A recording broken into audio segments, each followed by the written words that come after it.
Hello, this is a guy who likes fanfiction and is too lazy to read, so here is Neo Yondaime Hokage in audio form. Check the description for the links to the author. Chapter 56, A World Apart. In a world parallel from the norm. A young boy no older than 8 years old was studying an ancient scroll which he acquired after retrieving it from his late grandfather's locked-away archive in his clan's estate in the village a month and a half ago. The scroll in question possessed a secret that was expressly forbidden from ever being known, let alone used.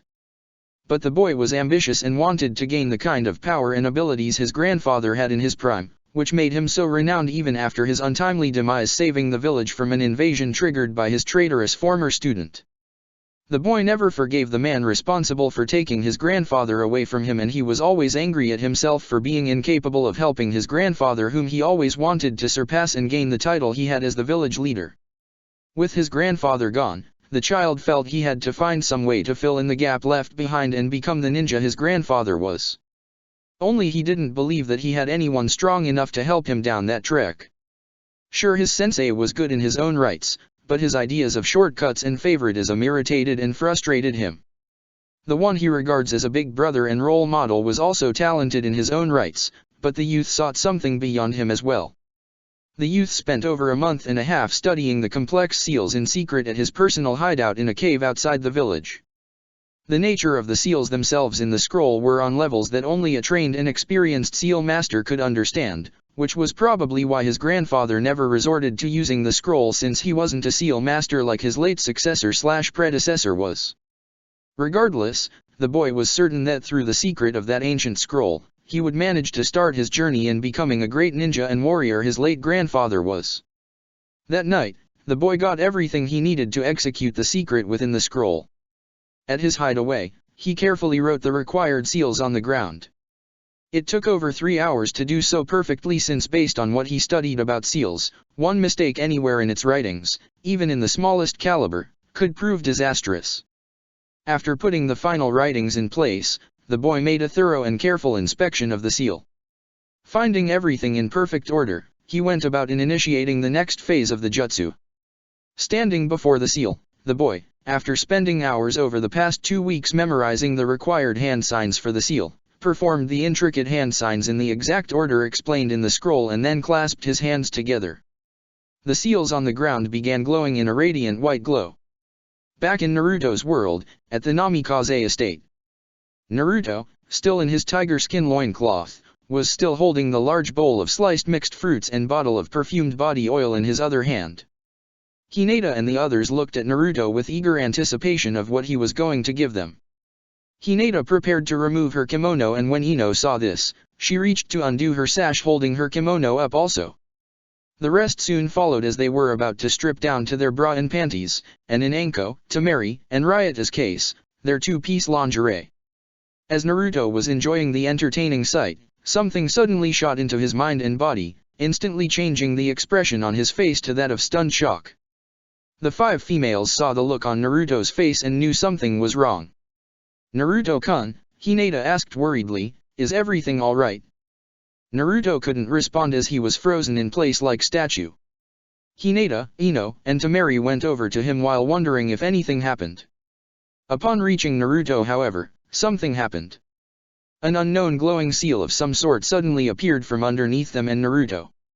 Anko and Ryuta hurried to where the 4 of them were, only to be repelled back by a white sphere that encased the 4 of them and speedily vanished, taking Naruto and the 3 girls with him. Anko and Ryuta were left confused and bewildered at what just happened. "Where did they go?" Ryuta asked, not sensing their chakra anywhere, "and what was that seal that appeared on the floor under them?" "I don't know," Anko replied. "Location unknown." Naruto, Hinata, Ino, and Temari landed in a heap with Naruto on the bottom. All 4 were a bit disoriented since they were completely caught off guard by what happened. The bowl of fruits and bottle of perfumed oil were lying on the ground next to them. After a moment, "As much as I'm enjoying the intimacy with you girls all at once," Naruto remarked, "but can you 3 please get up off me now?" The girls blushed heavily but complied as they stood up from where they were and dusted themselves off. Naruto got up and did likewise. "Where are we?" Ino inquired while looking around the cave they were in. "It certainly isn't our place, Naruto-kun." "Naruto Nyakan," A young masculine voice shouted in surprise at the tallest figure in the room, "How can this be?" The group turned to see the lone boy who was with them in the once isolated chamber. "Kano Amaru," Naruto replied back while looking at the shocked-looking boy. Kano Amaru stared back at the taller and older-looking version of his big brother and teacher figure. "What's going on here?" Naruto asked as he went over to Kano Amaru, who stood there stupidly while staring at Naruto's appearance. "You can't be the real Naruto Nyakan. Something must have gone wrong with that jutsu I used." "What are you talking about?" Naruto asked. "What jutsu?" Kano Amaru started. "I was trying to use a special summoning jutsu I learned from Jiji's old scroll. I was trying to find a way to summon a powerful ninja to be my sensei and help me in becoming a strong defender like Jiji was. I didn't think that it would have summoned you, not that you're weak or anything like that." "Where's this scroll?" Naruto inquired. Kano Amaru went over and got the scroll and handed it over to the male blonde. Taking the scroll, Naruto opened and carefully analyzed it. "We were summoned here," Temari asked out loud. Kano Amaru then remembered that Naruto wasn't alone and stared back at the three girls with him. A heavy blush appeared on his face while looking at how the girls were dressed. Realizing their appearance, they hurriedly closed up their kimonos and tied their sashes tightly. "Hentai," Ino scowled at Kano Amaru. "Look who's talking," Kano Amaru smirked, "seeing the way Nyakan and you girls are dressed, I'd say you three and Nyakan were about to get it on. Mind if I watch?" No sooner he said that when a large fan came flying down to strike the boy's head. Naruto however caught and held the fan before it could do any injury to Kano Amaru. "That's enough," Naruto stated calmly while temporarily ignoring how he and the girls were dressed. Temari argued, "But we're in an unusual situation here," Naruto abruptly cut her off, "and I don't need any of us joking or talking foolishly with one another. I need all of us to be level-headed and in control of ourselves. Am I clear?" Reluctantly, Temari complied as she withdrew her fan from Naruto's grip. "Is everyone in this village perverts and peeping toms?" Temari remarked, feeling exasperated. "No, not everyone," Naruto simply shrugged while continuing his analysis on the scroll. To say that Kano Amaru was surprised by what he just saw happened would have been an understatement. He practically had stars in his eyes while admiring this version of Naruto in front of him. From what he knew of the genin Naruto, girls like Sakura always had their way with him and they always clobbered him whenever he did something stupid or unintentional. This Naruto standing in front of him was an entirely different person besides the fact that he looked much older and far stronger than his role model. "Nyakan," Kano Amaru asked, "how come you look older and bigger while Hinata-san and Ino-san are still the same age?" "Didn't I tell you and the others already?" Naruto said while not fully understanding the situation they were in just yet. "This is my first time seeing you," Kano Amaru said, "you and your friends are not from here." "Excuse me?" asked a confused Naruto as he decided to investigate the scroll, certain he'd find the answers to his questions in it. The girls were just as perplexed by the boy's bizarre statement. Minato, gazing through Naruto's eyes, was also studying the seals written in the scroll. Temari and the girls had no idea what was going on. "Amazing," Minato remarked in disbelief while looking at the seals. "I've read about this unique jutsu, but I never in my life would have thought it still existed." "What kind of jutsu is this?" Naruto mentally inquired. "Kukiyos, Hokusekai Senshi," Minato explained. "It's a primeval S-class summoning jutsu of a master level that pulls someone from an entirely different dimension into the world of the one who summoned him or her. The one summoned is tied to the one who summoned their service until their deed is done. This jutsu goes back almost 200 years before the founding of Konohagaku or no Sato. It was during the turbulent years of war when that jutsu was last seen and used. Its origins are a total mystery." "Is this jutsu of a dark nature like Edo Tensei?" Naruto inquired. "No," Minato answered, "it's the complete opposite in that the summoning doesn't require human sacrifices as hosts for the summoned. This jutsu summons living ninjas or even cages into the service of the summoner. However, the jutsu does require the summoner to pay a tribute of some form to the summoned after their service is deemed completed." "What kind of tribute?" Naruto asked. "I'm not too sure," Minato said. "From what I studied about it, it varies depending on who the summoned were and each summoned could require different payments for their services, but the payment had to be justifiable." Tima-chan, Ino-chan and Hina-chan are also here, Naruto pointed out. Were they summoned also? The boy's intention was for one person, namely you, to be summoned, Minato pointed out. The fact that the girls were pulled in and teleported with you was a fluke. Therefore, they can't receive any payments of any sort from Kano Amaru. Does this jutsu comes with some form of side effects? Naruto asked, wanting to know as much about this unknown jutsu as possible. Possibly, Minato replied. Back in our home world though, the scroll possessing the instructions in using this ancient jutsu is said to have been long lost and forgotten. Before then, many clans have warred and battled to the death for possession of it. Young and old, countless were killed either in their quest for the scroll or by the one summoned from it. What if the required tribute to the summoned isn't paid? Naruto asked, or if the summoner doesn't have the means to pay the tribute? The summoner dies and the summoned are returned back to their world, Minato said straightforwardly, a penalty for failing to fulfill the jutsu's requirement. No one today knows for sure the full extent of this jutsu's power. I learned about this jutsu to the extent that I know from what was documented in the archives in the Hokage Tower. At the same time though, this jutsu, like any other S-class jutsu of this caliber, can prove dangerous for many in the wrong hands, especially if word gets out that the scroll for this jutsu still exists. Sadly, like most youths, this Kano Amaru is naive when it comes to the dire consequences of his actions, regardless of the fact that he astonishingly pulled off such a complex jutsu. If he fails to make the payment, he'll have to suffer the jutsu's penalty. And if word gets out that he knows how to execute the secret of this jutsu, he'll have to worry about enemies of various sorts and perhaps other nations seeking that he reveals the secret in using that jutsu in exchange for the lives of his friends and family. Why not Kano Amaru's life? Naruto asked. Killing the only person having knowledge and insight of your desired prize would be a defeat in itself, Minato made clear. Point taken, Naruto mentally nodded. What I'd like to know is how Kano Amaru learned and found out about the existence of this jutsu, something that he shouldn't have access to or knowledge of, Minato said. I'm sure that Hiruzen Sama didn't allow the boy to have access to this jutsu freely. Naruto rolled the scroll up and tied it close. Turning to the boy, Naruto asked seriously, Kano Amaru, did Jisan give this scroll freely? No, Kano Amaru admitted, I took it from his vault after I managed to break into it almost 2 months ago. It took me a long while to study that jutsu before I was able to use it. And this went on completely unnoticed, Naruto contemplated thoughtfully. Kano Amaru, I need to know, do you fully understand the nature of the jutsu you have just performed?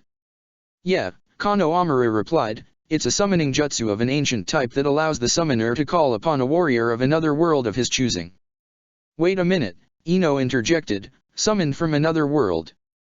That's right, Kano Amaru said, I wanted the best ninja so I can become his apprentice and learn a great deal from him.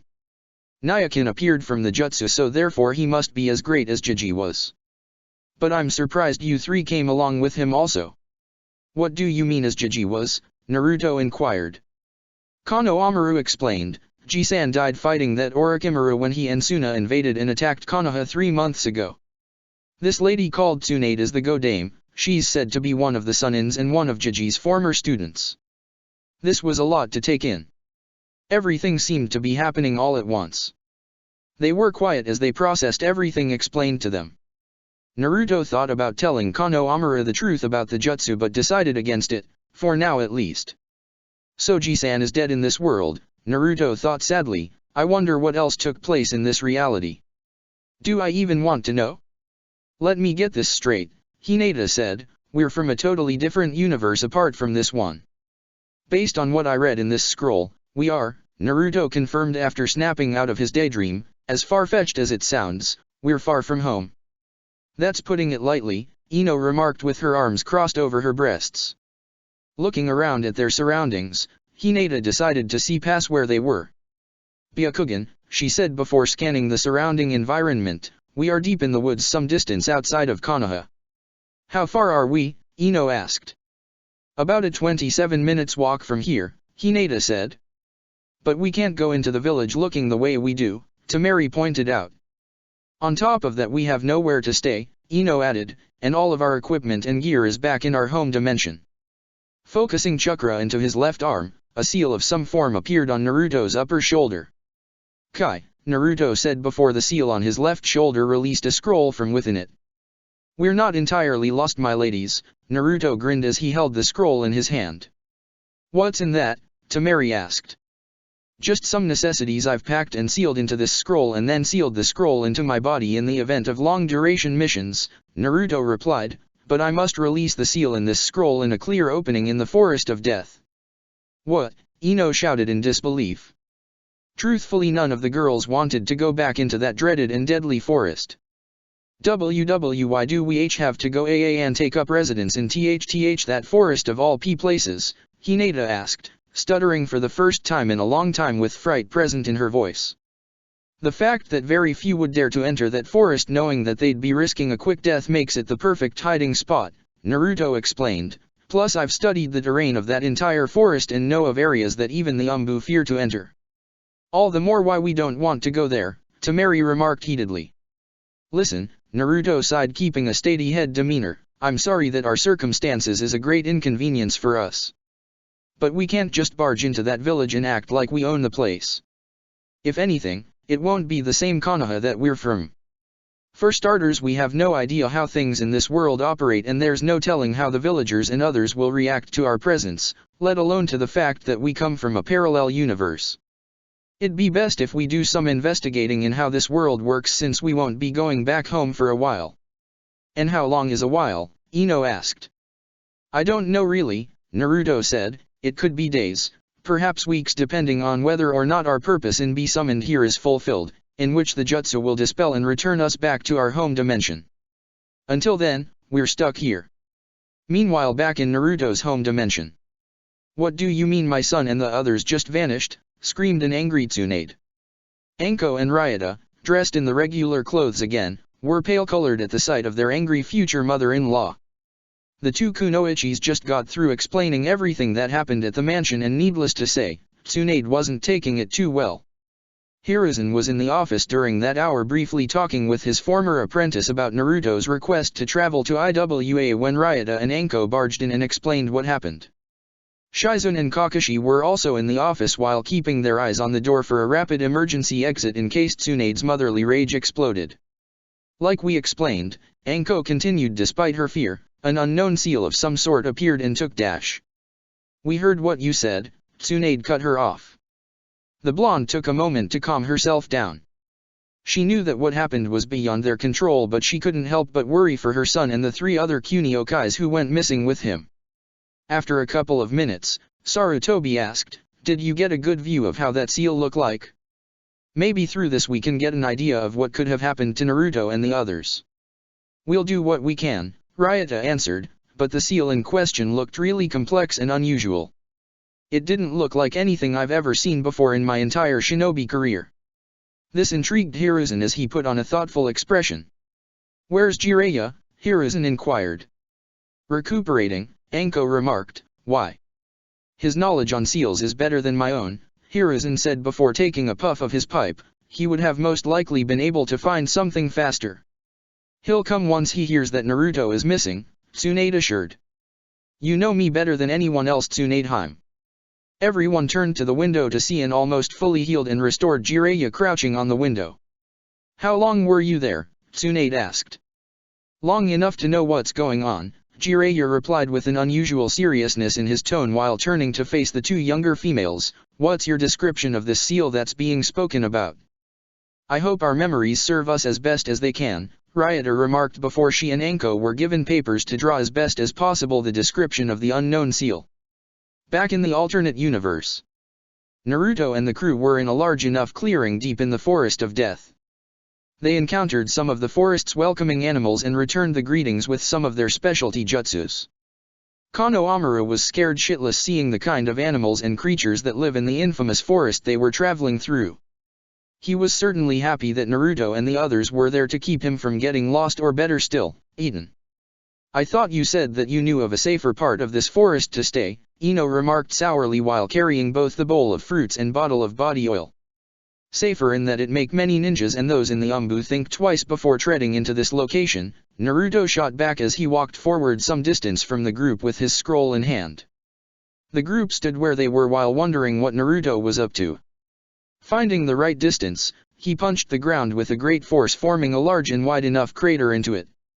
Konohamaru's eyes were budging out of his sockets with his mouth wide open while feeling the momentary tremor and shockwave.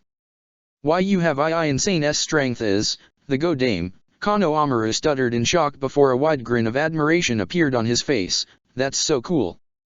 What else can you do, Nyakan?"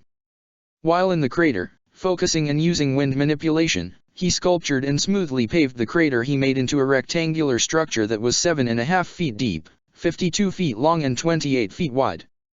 "He can do wind manipulation like a Sumajisen," Konohamaru said in surprise.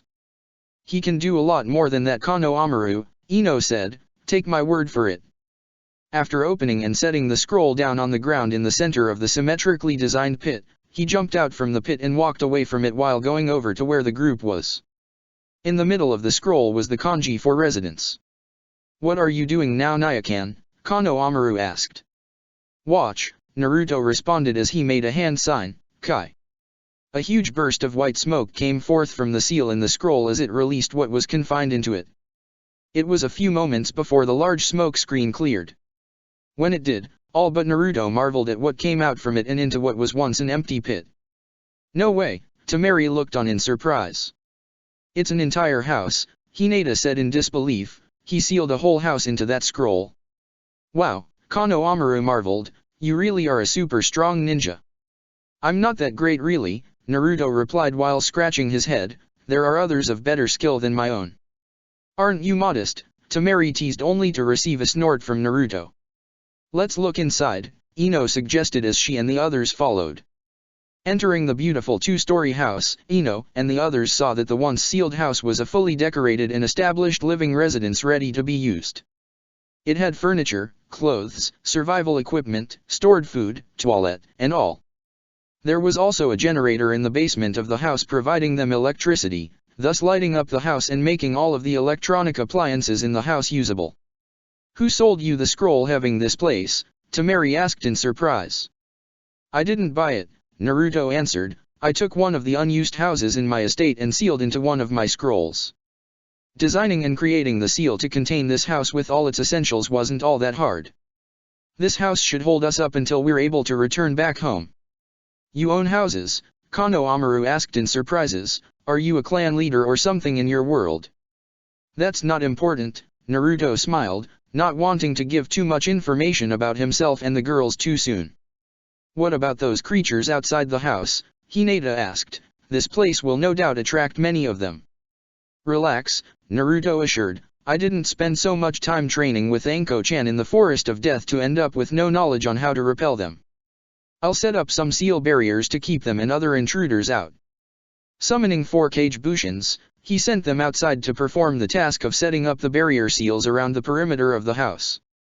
In the meantime, Naruto suggested, "Make yourselves at home." "What do you mean?" Ino remarked. "Your home is our home." "All of you girls live with Naruto Nyakan where you're from?" asked a grinning Konohamaru. "The Nyakan from this world isn't so lucky." Konohamaru's expression changed as his grin faded. "Not with the life he lives." "What do you mean?" asked a curious Naruto, whose interest in his alter ego suddenly sparked. Konohamaru started, "I don't know the full story and Jiji never told me much about it. But from the things I've seen and heard, you're not liked all that much here for some reason. Everyone looks at you with hatred and fear and they pull their children away from you as though you're a walking disease." This story sounds all too familiar, Temari contemplated as she thought about Gaara's life growing up in Suna. Hinata and Ino were tempted to ask the boy if he knew anything about their counterparts, but from the way he was talking about Naruto they didn't think he'd know much about them, if anything. "Anything else?" Naruto asked, wanting no more. "Does he live with anyone?" Konohamaru continued, "Nyakan never speaks of his parents. He never knew who they were or how they look like since he was an orphan all his life. I try not to think that he was abandoned by his parents, so I take it that his parents were killed right after he was born.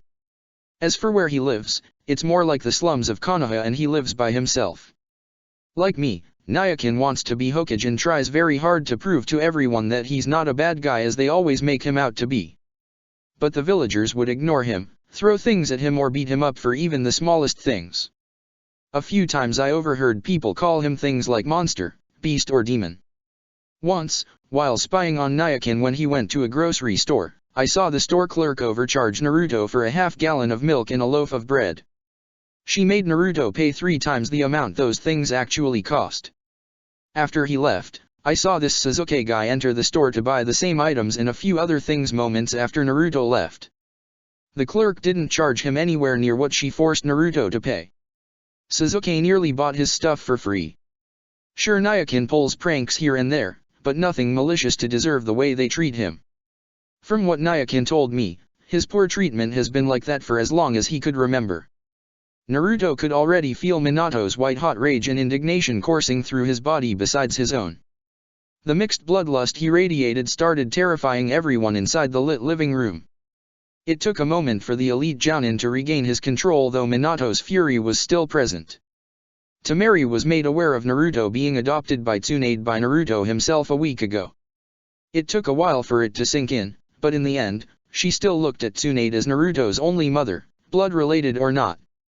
"Does he have any friends?" Naruto asked, hoping that there was something positive in his alter ego's life besides Kano Amaru. "Me, Mogi-chan and Udon are his friends and we look up to him a great deal," Kano Amaru replied. "He has a few other friends whom I can't name off the top of my head.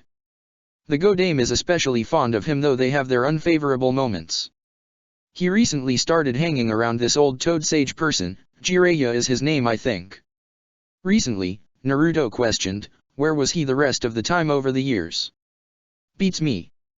All I know is that he spends a great deal of his time checking out girls in hot springs and writing those pervy books from what Nyakin told me. Even in this world Erojisan never changes," Naruto mentally remarked.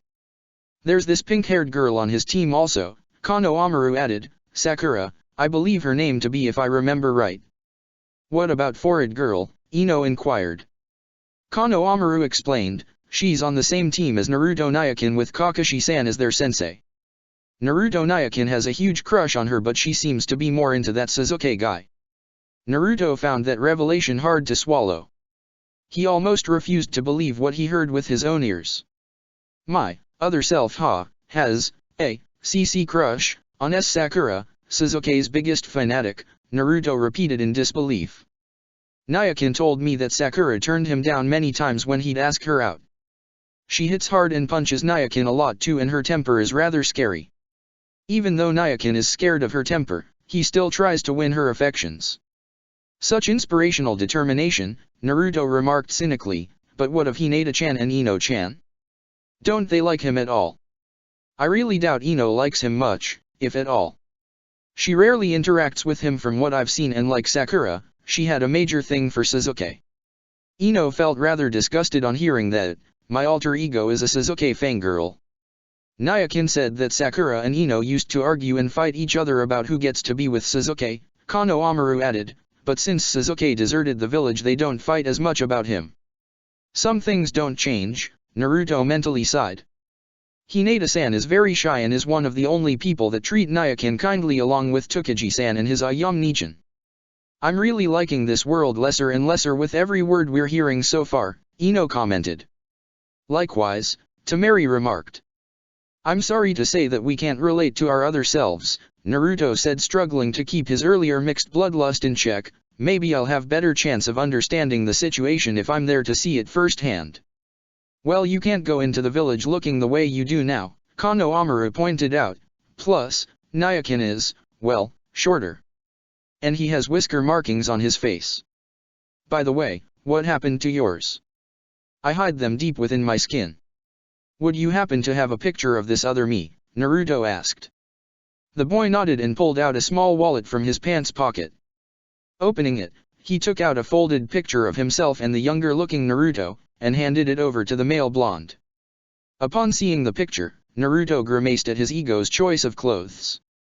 "He wears that ugly thing," Naruto remarked. "He must want to be killed by enemy ninjas. Or maybe he's starving for attention," Minato acknowledged, feeling his fatherly instincts kicking in. "With those clothes it's hard not to notice." The blonde just shook his head and sighed as he made a hand sign. "Henge," Naruto shouted before transforming into an exact replica of his alter ego. The group saw him standing and dressed in what could be described as a bright orange, white and blue jumpsuit with blue sandals. How do I look? Naruto asked, altering his voice back to how it used to sound. Like a pipsqueak, Temari teased, I forgot how short you used to be. He frowned on being reminded about his former height. You're right, Ino remarked about the clothes he was wearing, those clothes are ugly.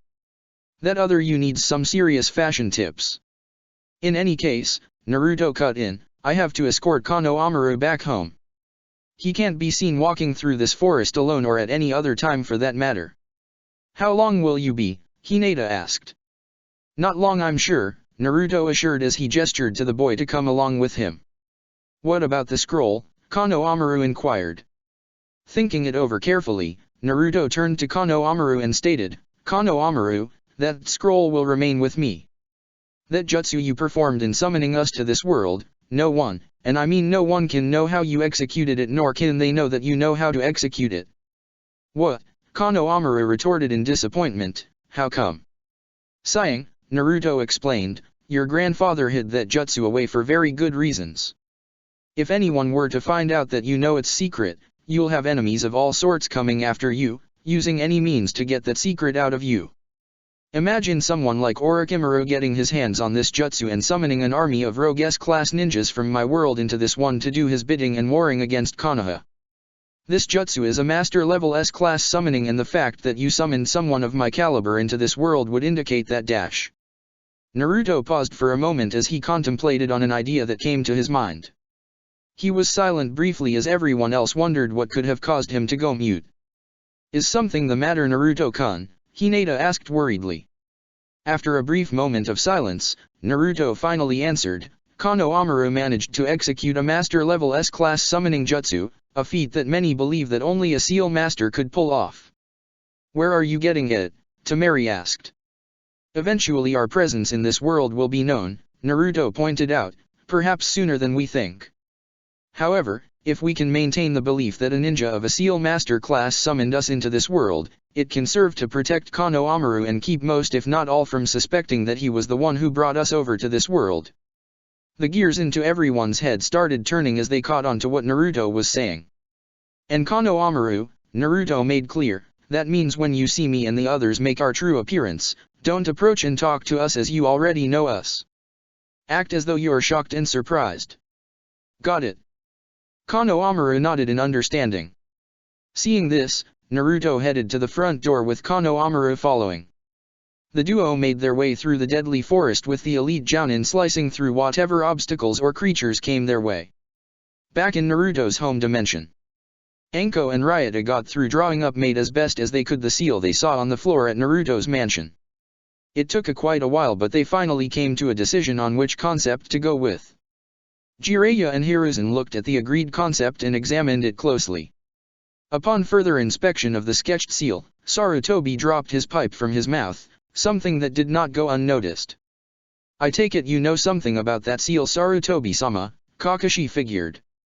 I do, Hiruzen admitted before doing a set of hand signs and activating a sound barrier jutsu around the office. He then knelt down and retrieved his pipe that he dropped to the ground. What was that for? Ryota asked. The information I know about that seal is a top SS class secret and is not to be discussed with anyone outside of this office, Hiruzen stated very seriously. It's a jutsu I thought that would never see the light of day again. Now everyone saw that there was more to that jutsu than they counted on.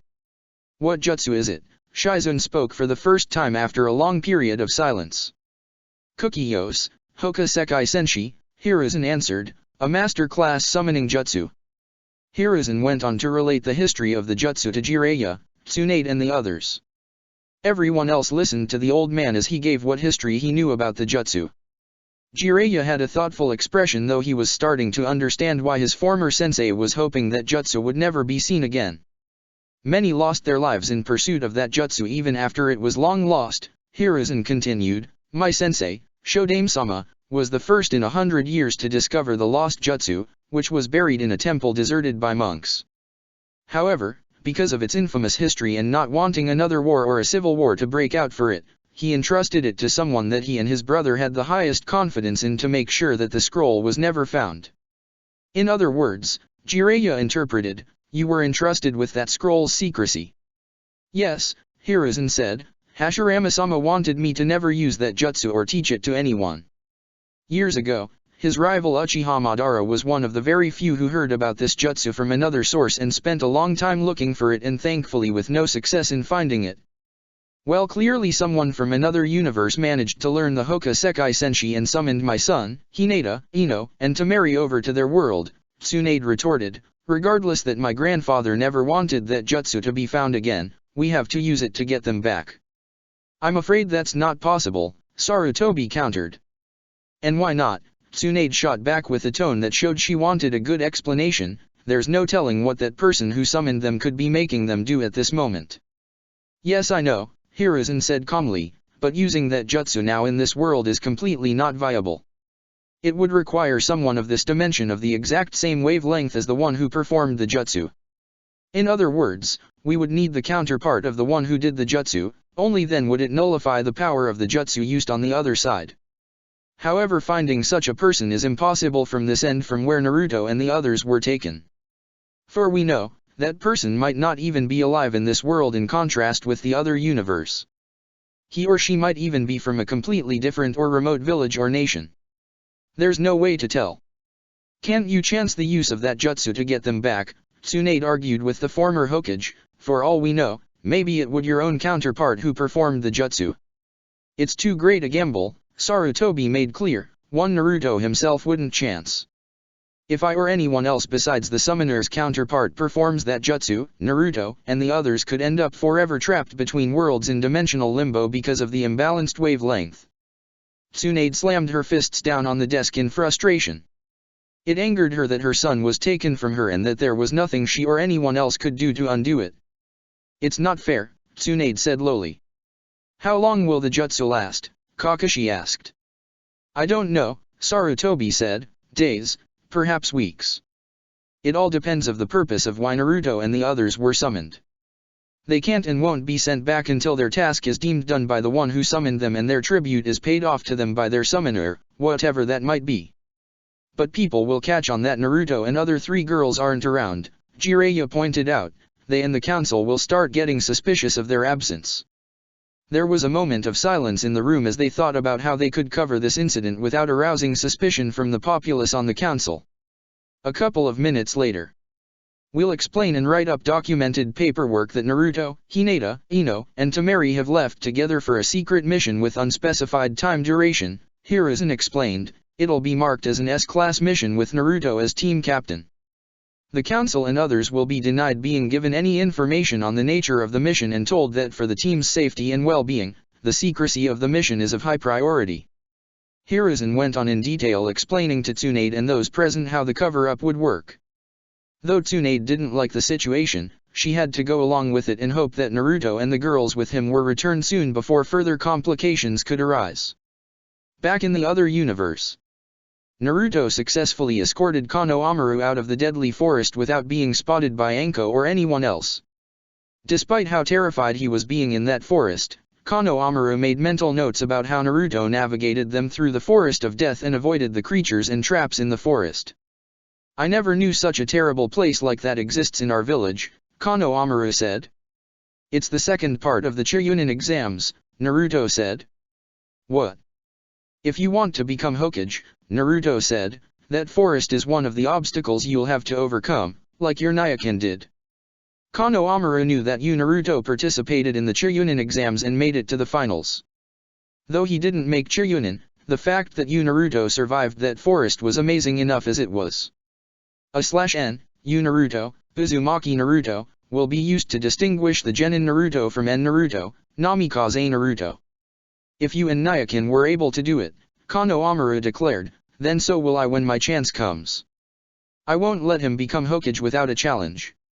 Still the same Kano Amaru, Naruto thought as he and the boy approached the main gates of the village. Here we go. The disguised Namikaze Naruto entered the foreign village of his counterpart for the first time while wondering what he was going to encounter and experience firsthand as Uzumaki Naruto. Chapter 57, Solace. Namikaze Naruto, now in the henge form of Uzumaki Naruto, walked through Konohagakure no Sato with Kano Amaru beside him. As he continued on his way, he noticed that the Hokage monument only had the faces of the first four Hokages. Looks like Kaa-chan's face wasn't yet added onto the monument, and Naruto acknowledged. While going about his business, he noticed the looks he was getting from a number of people. The stares and whispers he saw and overheard weren't the types he was used to back in his home world. Behind the murmurings were words that were filled with fear, loathing, and revulsion. He also saw how a couple of villagers moved away from him while shooting heated glares at him. And Naruto was only in the village for less than 10 minutes and already he felt completely out of place. This feeling is both foreign and strange to me, Naruto thought.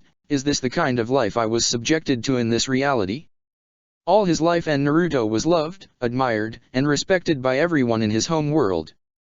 Hell, even the council respected and admired him despite knowing of the Kyuubi being sealed into his right hand.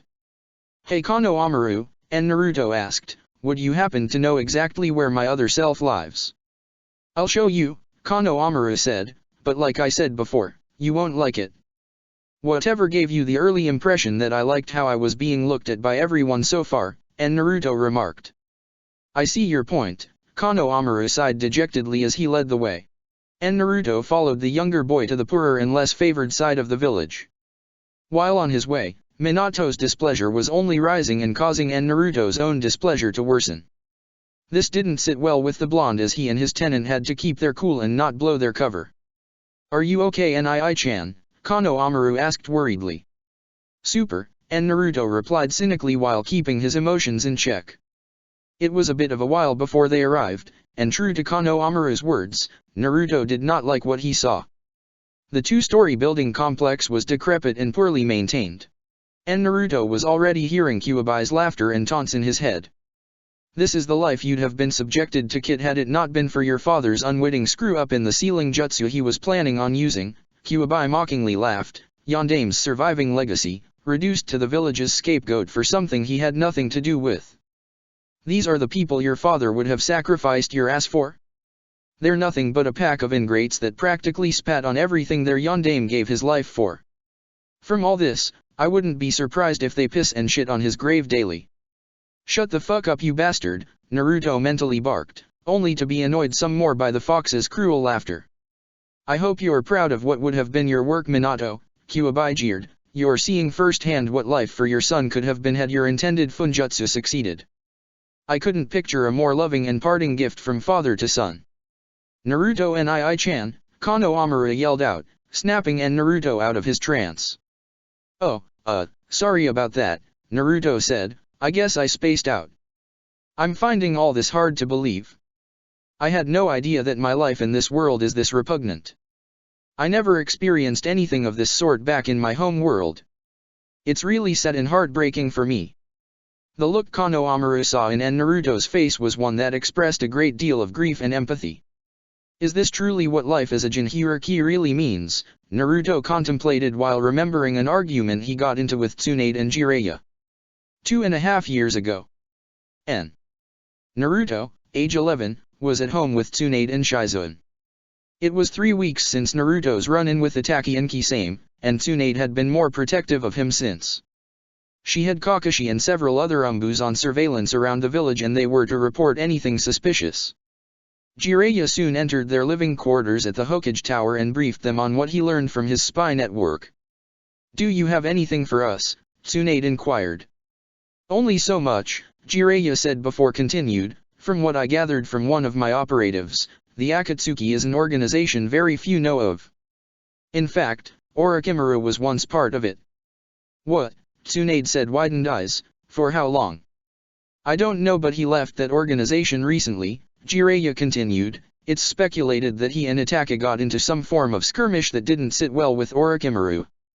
That's good news to hear, Tsunade remarked, one less S-class missing nin to worry about from the Akatsuki.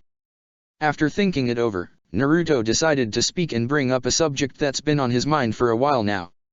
What if we were to inform the villagers of my secret? Naruto asked, earning everyone's attention. What are you saying? Shizuan asked, knowing fully well where the topic was going. What if we were to explain to everyone that I'm a Jinchuriki? That's out of the question, Tsunade objected heatedly. We kept your status as a Jinchuriki a secret for your protection. Clearly there are those who already know or suspect that I'm carrying a Byakuya within my being, Naruto argued, Kisame and Itaka coming after me is proof of that. If the Akatsuki comes seeking me out again, I'm certain that the villagers will want an explanation, especially if the Akatsuki comes back in more numbers with reinforcements.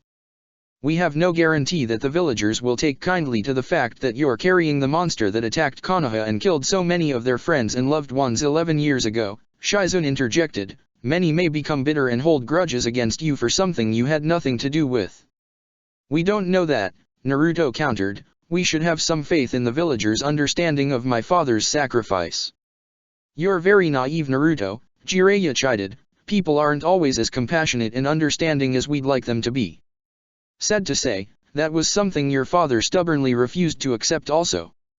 This was especially the case on the night when he made up his mind in sealing the Kyuubi into you while hoping against impossible odds that the villagers would see you as the hero that jails the demon fox within himself.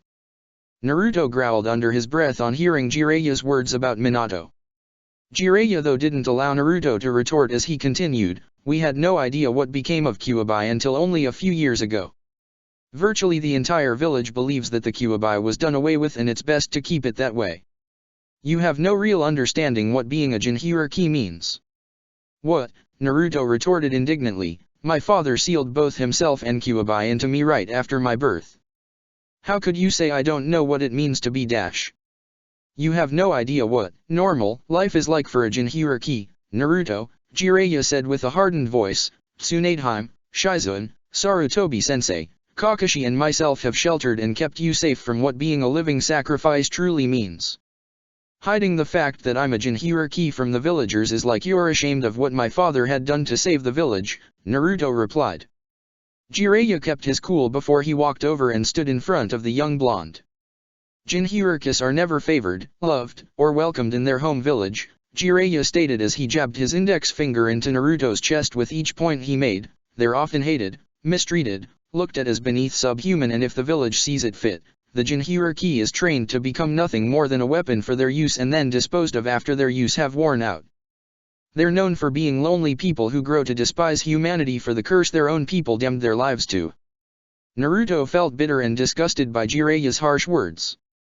This is the sad reality of the shinobi world, Tsunade added, much of which we tried to shield you from so you could have a chance in living a life as a normal person and not as the village's outcast and Jinchuriki of Kyuubi no Yoko. You have to understand that, Naruto. Naruto wanted to say something, but was unable to think up of anything to say as an opposing reply to their beliefs. Defeated, he partly lowered his head and just accepted their words as much as he hated to. End flashback, present day. Naruto remembered the time when he and Gaara had a mental link with each other, and through that link, Gaara showed Naruto what life as the Suna Jinchuriki had to be like for him. What the blonde saw through Gaara's eyes shocked and horrified him. And now he was seeing his life in what could have been but was not. So this is what they meant when they said I don't understand normal life as a Jinchuriki, and Naruto thought before seeking to momentarily take his mind off what he was experiencing.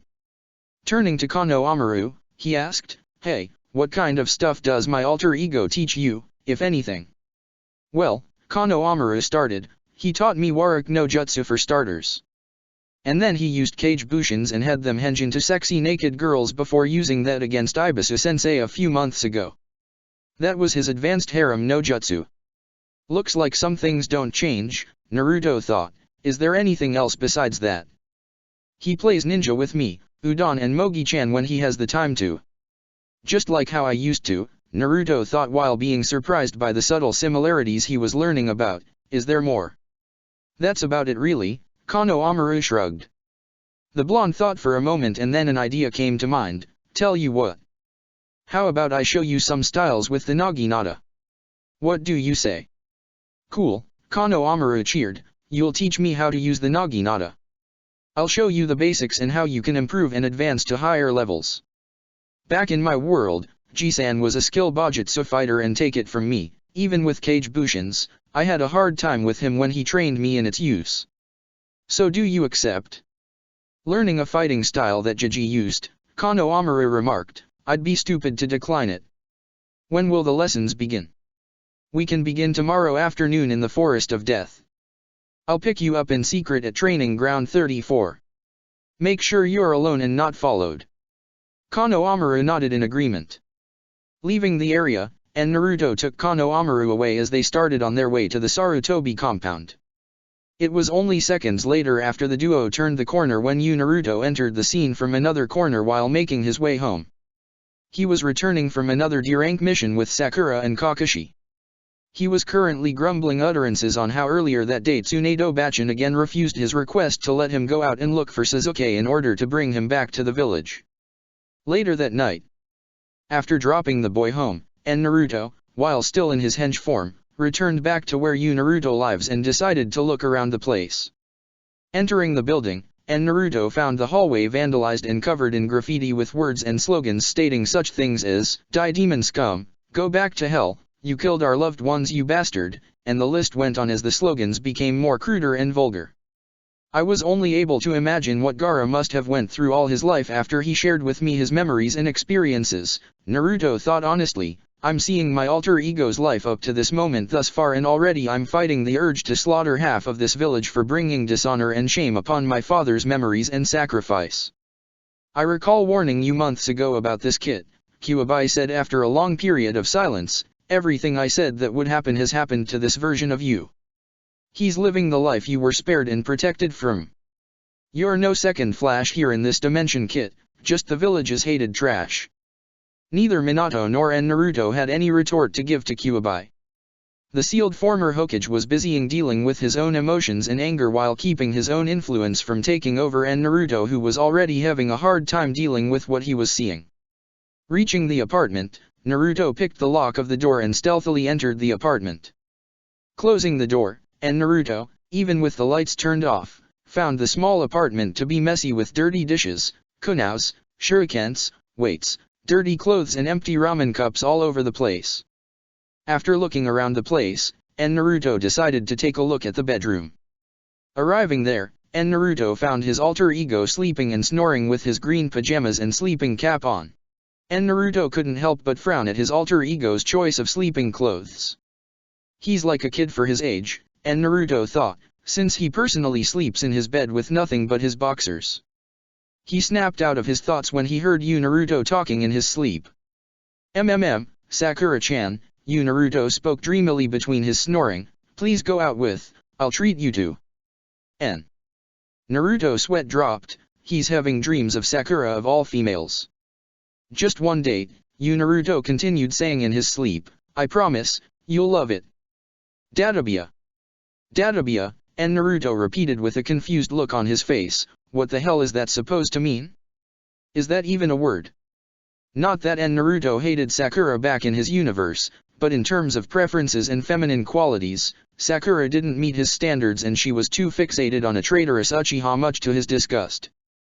Looking around the room, Naruto soon found a group picture of Kakashi, Sasuke, Sakura in the middle and Naruto sitting on top of the drawer near Naruto's bed. From what he was seeing, neither of the two boys looked happy with each other while Kakashi and Sakura had smiling faces. I wonder what his team dynamics were in this world, Naruto thought out loud, from what I'm seeing I'm sure it was no better than the one back in my home world. Seeing how sloppy and messy the place was, Naruto created a few kage bushins and put them to work in cleaning the place up and wiping away the reviling graffiti that were on the walls in the hallway. Having seen enough, Naruto made his exit from the building complex, leaving his clones to the cleaning chores. They were to dispel as soon as their work was done. 2.5 hours later, back in the Forest of Death. Naruto's clones had finished setting up the heating, water pump and filtering system with a water line drawing water from a river that was nearby. The house now had running water and heat besides electricity. The girls made the best of their time waiting for Naruto's return, either by conversing together or reading whatever books that was around the house. Moments later, the front door opened and Naruto stepped into the house after dropping his henge. After closing and locking the door behind him, he walked into the living room where the three waiting females were. Upon seeing him, the girls looked up from the sofas they were sitting on and saw the look on Naruto's face. Are you alright, Naruto-kun? Temari asked with concern. After a pregnant silence, Naruto said, now I have a better understanding of the kind of life your brother lived, Tima-chan. Though I never lived the type of life he and my alter ego lives, however, I now feel I can better understand life as a jinhiriki, a life my family and friends shielded me from. This village has done a great deal in shaming my father's sacrifice. I'm amazed that my alter ego hasn't lost his sanity and gone on a killing rampage as vengeance and instead managed to endure this kind of life, abuse, and mistreatment all these years. So what will you do about it? Ino asked. Naruto sighed, I don't know really. This isn't our world and I doubt we will be here long enough to do significant changes, if any. I told Kano Amura that I'll teach him some Bajutsu, the use of the Naginata and how he could advance from there. Naruto went and took a seat on a recliner. Leaning back, he sighed, being in this world for a mere few hours already made me see how much I take for granted back home. After seeing life from Uzumaki Naruto's point of view while going around and through that village and interacting with the populace, I started seeing how spoiled and pampered I was growing up and how I was treated like royalty all my life. Ero-jisen was right when he said I don't understand the true life of a Jinhuriki, being doomed to be alone, hunted down, and hated. I wonder if that life is in store for me once or if the truth about me gets out to the villagers back home. Don't say such things, Naruto-kun, Hinata spoke up softly but with conviction. Ino-chan and I have known you for many years and from what we've seen and experienced with you, you've been anything but spoiled or treated with favoritism. You've worked hard for what you have now and you're not Kyuubi. And I wouldn't allow anyone to argue otherwise. That goes double for me, Ino added with a convinced tone. You've proven to us and to so many others that you are Namikaze Naruto, the one who saves Konoha every day. Our people back home don't know the truth about Kyuubi, Naruto calmly clarified. The council and neither Ji-san nor Kaa-chan told them the truth about what happened to Kyuubi for all these years. So how should the villagers know they're being saved every day? And if I were to tell them the true story about what really happened on the night of Kyuubi's attack and how my father sealed that monster into me after the death of my birth mother, would the people of Konoha and the other genins still accept me? The girls don't know how to reply to what they were hearing. Temari, from her own experience with her little brother, knew the bitter and sad life that Jinhurikis lives. She herself was surprised to learn that Naruto was the Jinhuriki of Kyuubi no Yoko and that the people of Konoha weren't aware of it when she and Naruto first met. After a few minutes of silence, Naruto stood up from the recliner. I'm going to take a shower to calm and clear my head, Naruto sighed as he made his way upstairs to the bathroom. I'll worry about this world and my other concerns later and try not to let them get to me too much. Good night, girls. The three girls watched Naruto disappear from their sight. When he was gone, they turned to face each other. I've never seen him so down and sad like that before, Hinata said worriedly. He definitely wasn't himself, Ino remarked with the same worried feeling. What Kano Amuru explained to us really hit home with Naruto-kun with whatever he saw and experienced in that village. It must have been really bad if he compared it to Gaara's past experiences, Temari added. There must be something we can do to lift his spirits up again, Hinata thought out loud. I really hate seeing him like that. What do you have in mind? Ino inquired, because I'd be damned to let this crooked world's perception of him change the way he looks at us and everyone else back home. I mean, did you see the look in his face? Too many times with Gaara, Temari remarked with a sad tone, like both you and Hinata, I'd hate for Naruto-kun to continue questioning his views of himself and the integrity of all of us, his family and friends all because of this unfortunate experience. All three girls looked at each other as though they all had a common thought and course of action in mind.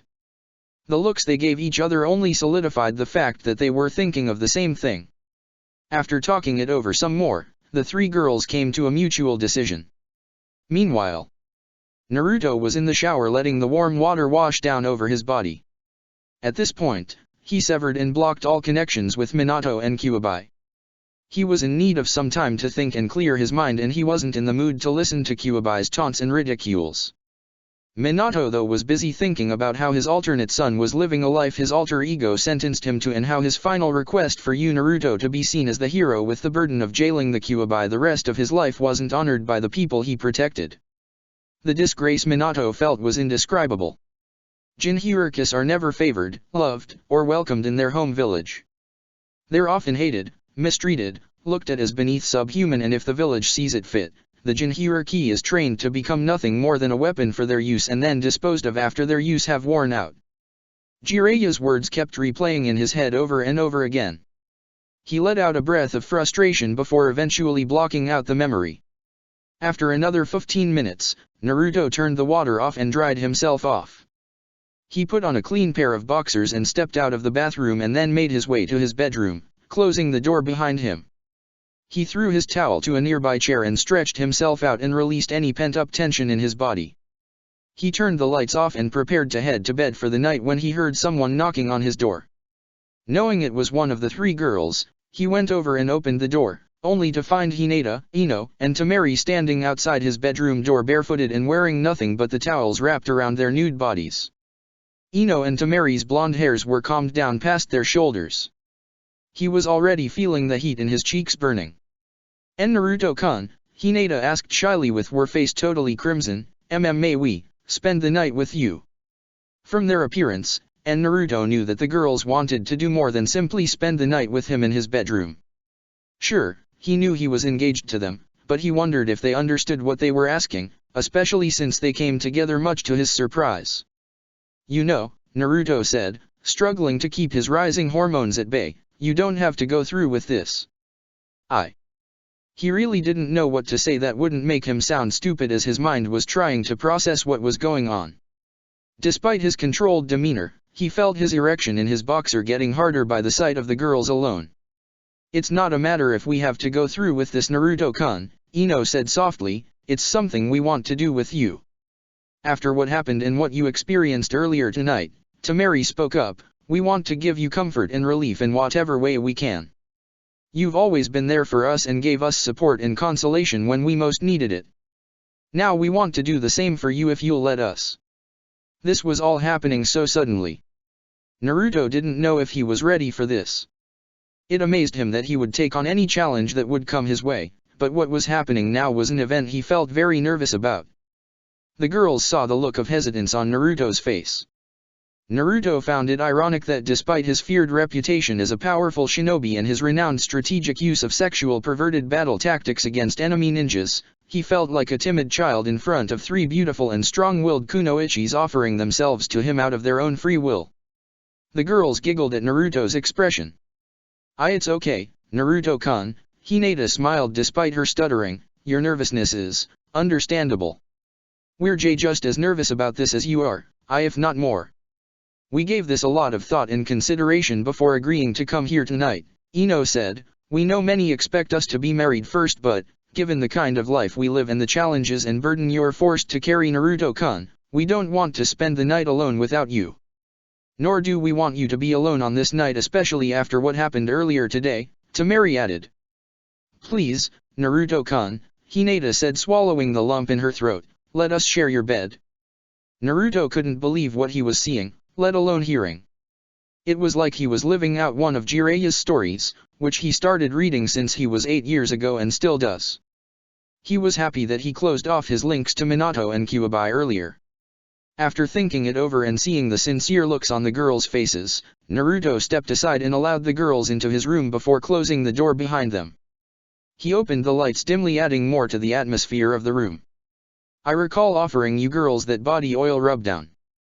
Naruto shunshined from his room and as fast as he left, and appeared right back wearing only his loincloth and with the bottle of perfumed oil in his hand. This earned him smiles from the three girls. "And I hate to be a liar, now wouldn't I?" Naruto smiled. "Who wants to go first?" Hinata leisurely removed her towel from off her form as though she was giving Naruto a show of anticipation of what was to come. She slowly dropped it to the floor, revealing her creamy nude teen figure. It astounded the elite jounin that the former Hyuga heiress had a gorgeous shape for her age. Moving backwards to the bed, Hinata sat and laid back on it, moving up until her body was totally on his bed. The two other blonde girls stepped aside as Naruto opened the bottle and made his way over to Hinata. Seeing the way she positioned herself on his bed almost made Naruto lose control himself and the blood rush that was threatening to burst forth from his nose. Not wanting to ruin the moment, he applied and poured some of the perfumed oil onto Hinata's body. The girl shuddered from the cool feeling of the liquid hitting and running down her skin. Setting the bottle down, Naruto gently started massaging Hinata's body starting from her feet. The girl smiled and blushed while feeling Naruto's hands work their power over her as she felt heat rising in her being.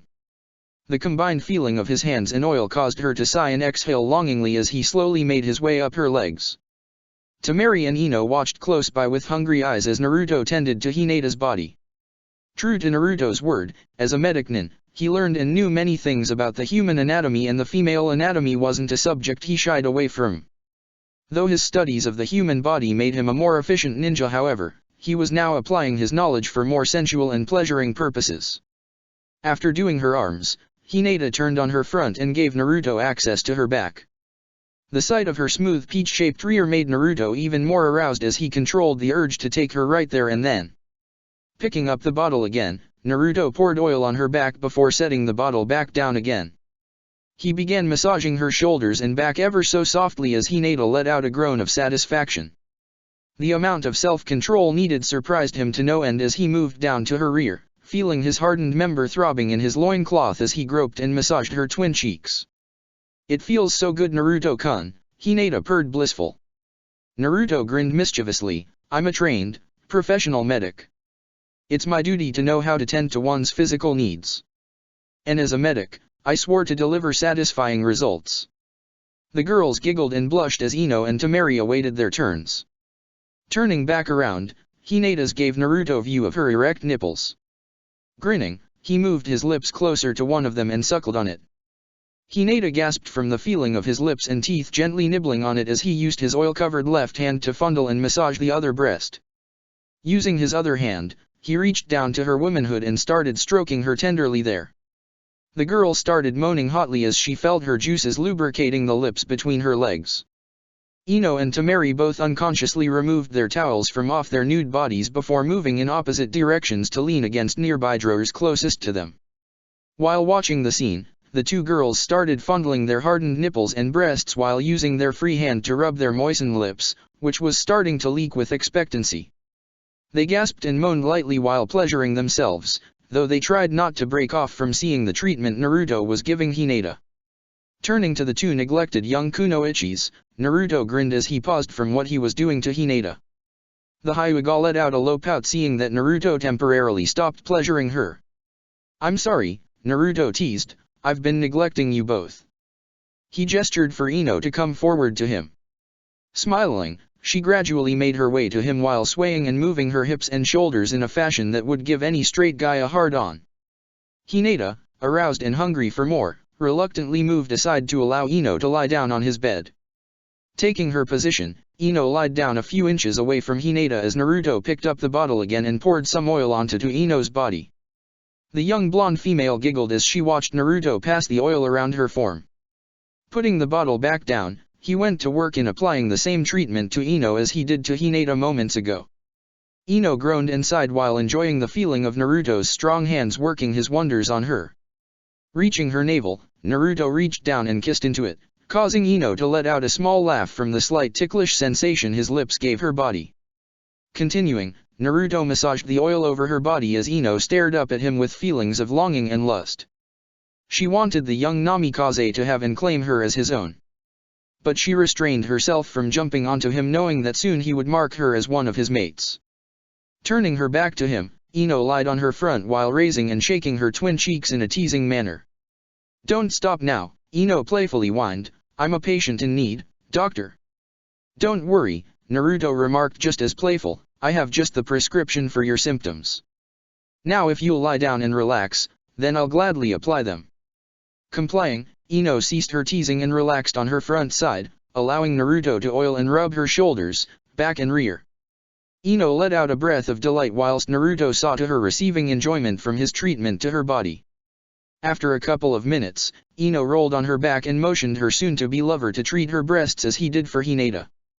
Gladly following through, Naruto started kissing and sucking tenderly on one of her breasts and fondled the other. Guiding his free hand to her lower region, Naruto moved his finger into her pleasure area between her legs and started rubbing her there. She gasped and moaned repeatedly as she moved both of her hands to his hand to keep it down where it was. Temari waited anxiously for her turn with feeling of excitement ever building up in her. Hinata moved aside off the bed as older girl approached the bed. Temari sat down where Hinata previously was and said, "Whenever you're ready. You still have one more patient to tend to." Removing his lips and fingers from off Ino's erect nipples, Naruto rose off the girl, allowing her to slowly rise up off the bed. She went over to where Hinata was standing, both girls hungering to dose the fires blazing through their souls. Turning his attention to Temari, Naruto saw the look on the girl's face. Before he could get the bottle, Temari beat him to it and grabbed the bottle herself. "I'll do the honors," Temari said before pouring oil all around her body and back bit by bit as though savoring every moment of Naruto watching and studying her movements.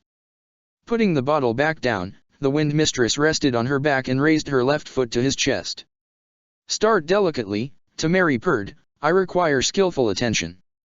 Smirking, Naruto rubbed her down just as thorough as he did with Ino and Hinata. It was surprising how sensitive females were to the touch of a male's hands on their bodies, especially when the touch stirs up the senses of contentment, affection, and care. Watching Temari and the other girls moaning from his affectionate touch and kisses was satisfying enough, but the looks of desire and want he aroused in them was intoxicating as he felt lust for by the three kunoichis. As soon as Naruto was done, Temari sat up and gestured for Naruto to sit on the bed. "Thank you for keeping your promise to us, Temari-kun. Now, it's our turn to return the favor." Hinata and Ino made their way over to Temari and Naruto. The three girls stood over him with grins on their faces. "Now Naruto-kun," Ino said, "that piece of fabric has got to go." Hinata reached down shyly and undid his loincloth. Rising up a bit, Naruto allowed her to completely remove it off him. When he was freed from it, he was now totally naked with his fully erect manhood standing upright in all its freeness. The girls looked at his lengthened rod with heavy blushes on their faces. Seeing how endowed he was in size only served to make the girls all the more excited. Hinata, having seen Naruto's member more than once because of her Byakugan, blushed even redder after seeing it for the first time in the flesh. Ino felt more amorous and was aching to ride him to seventh heaven. Temari felt the moisture between her legs heightened with high expectations. Snapping out of her trance, Hinata took up the bottle while Ino gently pushed Naruto down on his back. Going over to him, the female Hyuga applied the oil all around his body, from shoulders to feet. When that was done, each girl took a position as to where they would massage Naruto. Hinata knelt down on the bed at the base of his feet, Ino knelt on the bed at his right and Temari knelt on his bed at his left. Kneeling where they were, the girls started giving Naruto the same treatment he kindly gave them. The blonde male sighed into comfort and glee as he took in the gratification of the three kunoichis caressing his body. The girls in turn took pleasure in feeling Naruto's strong and nicely structured body against their hands as they rubbed the oil all around his form. Naruto then turned around and gave the girls access to his back. They continued where they left off after putting more oil on him.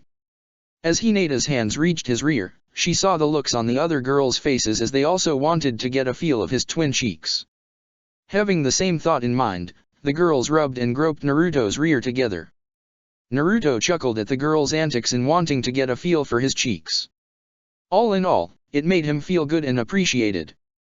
After letting the girls have their fun, he turned back around to see the three girls looking back down at him before the three of them turned and looked at each other.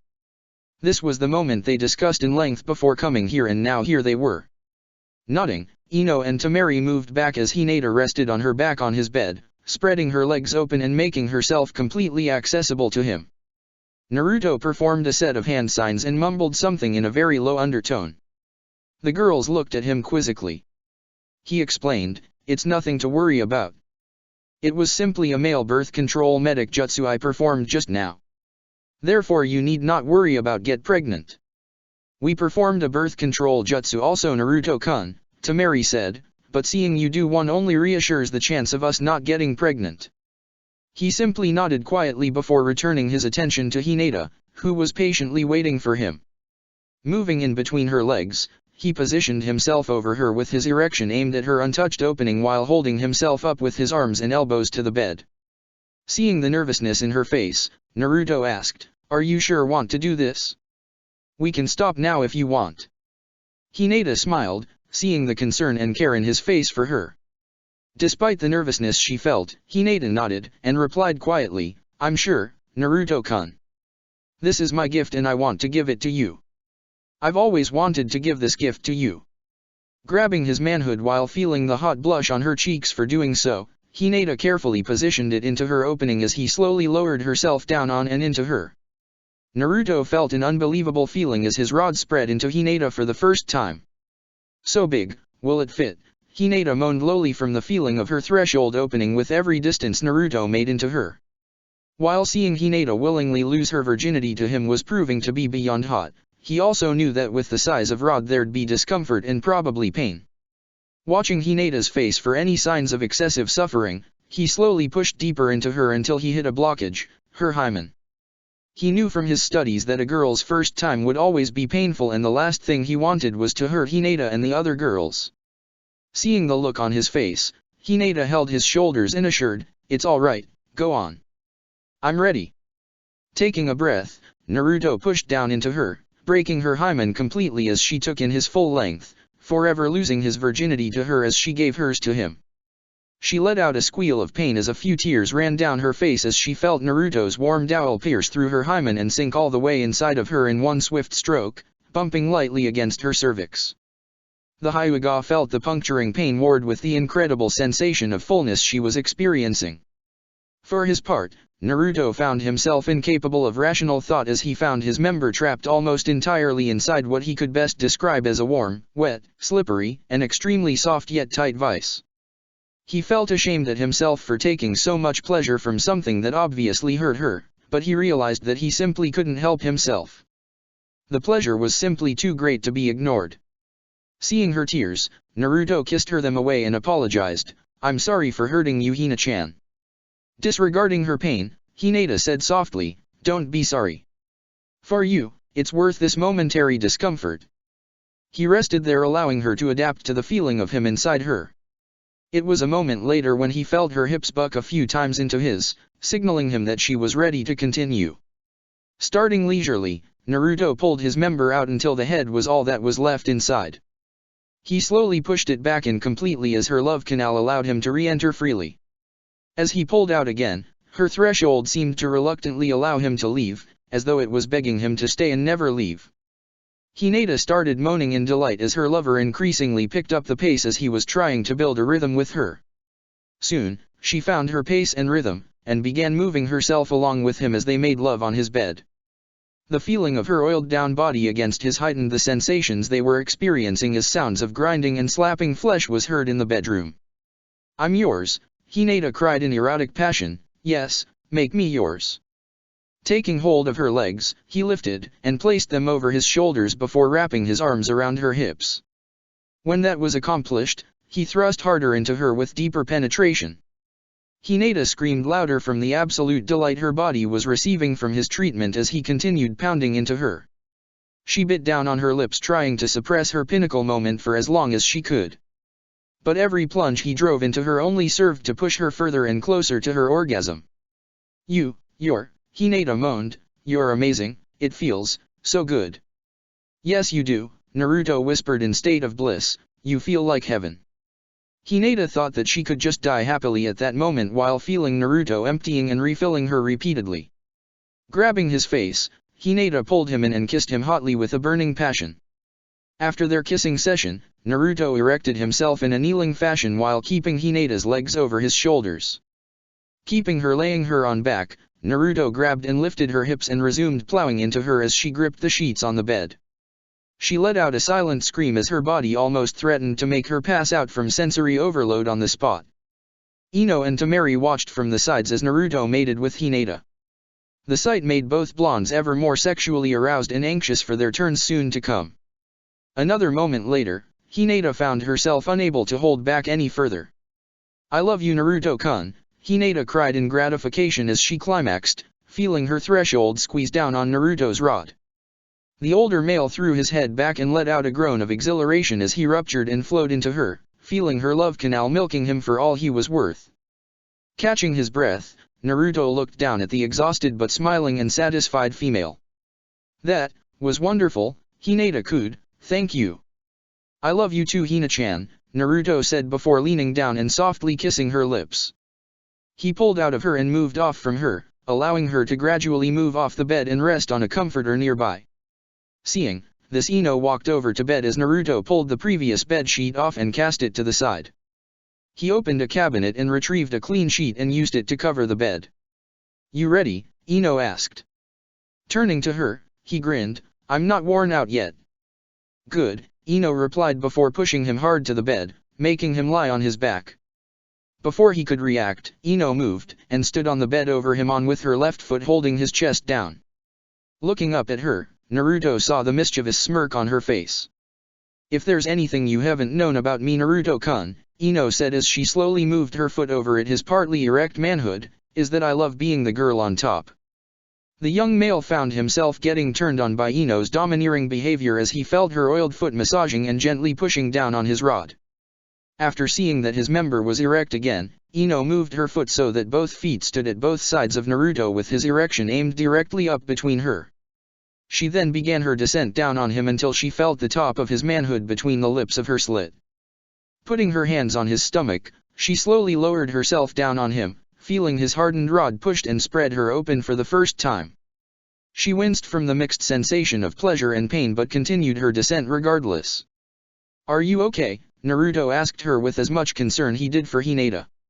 Seeing his face, she assured, "I'm okay. I know it'll hurt, but it's worth it so long it's you that's filling me." Soon though, she felt his rod hit her barrier.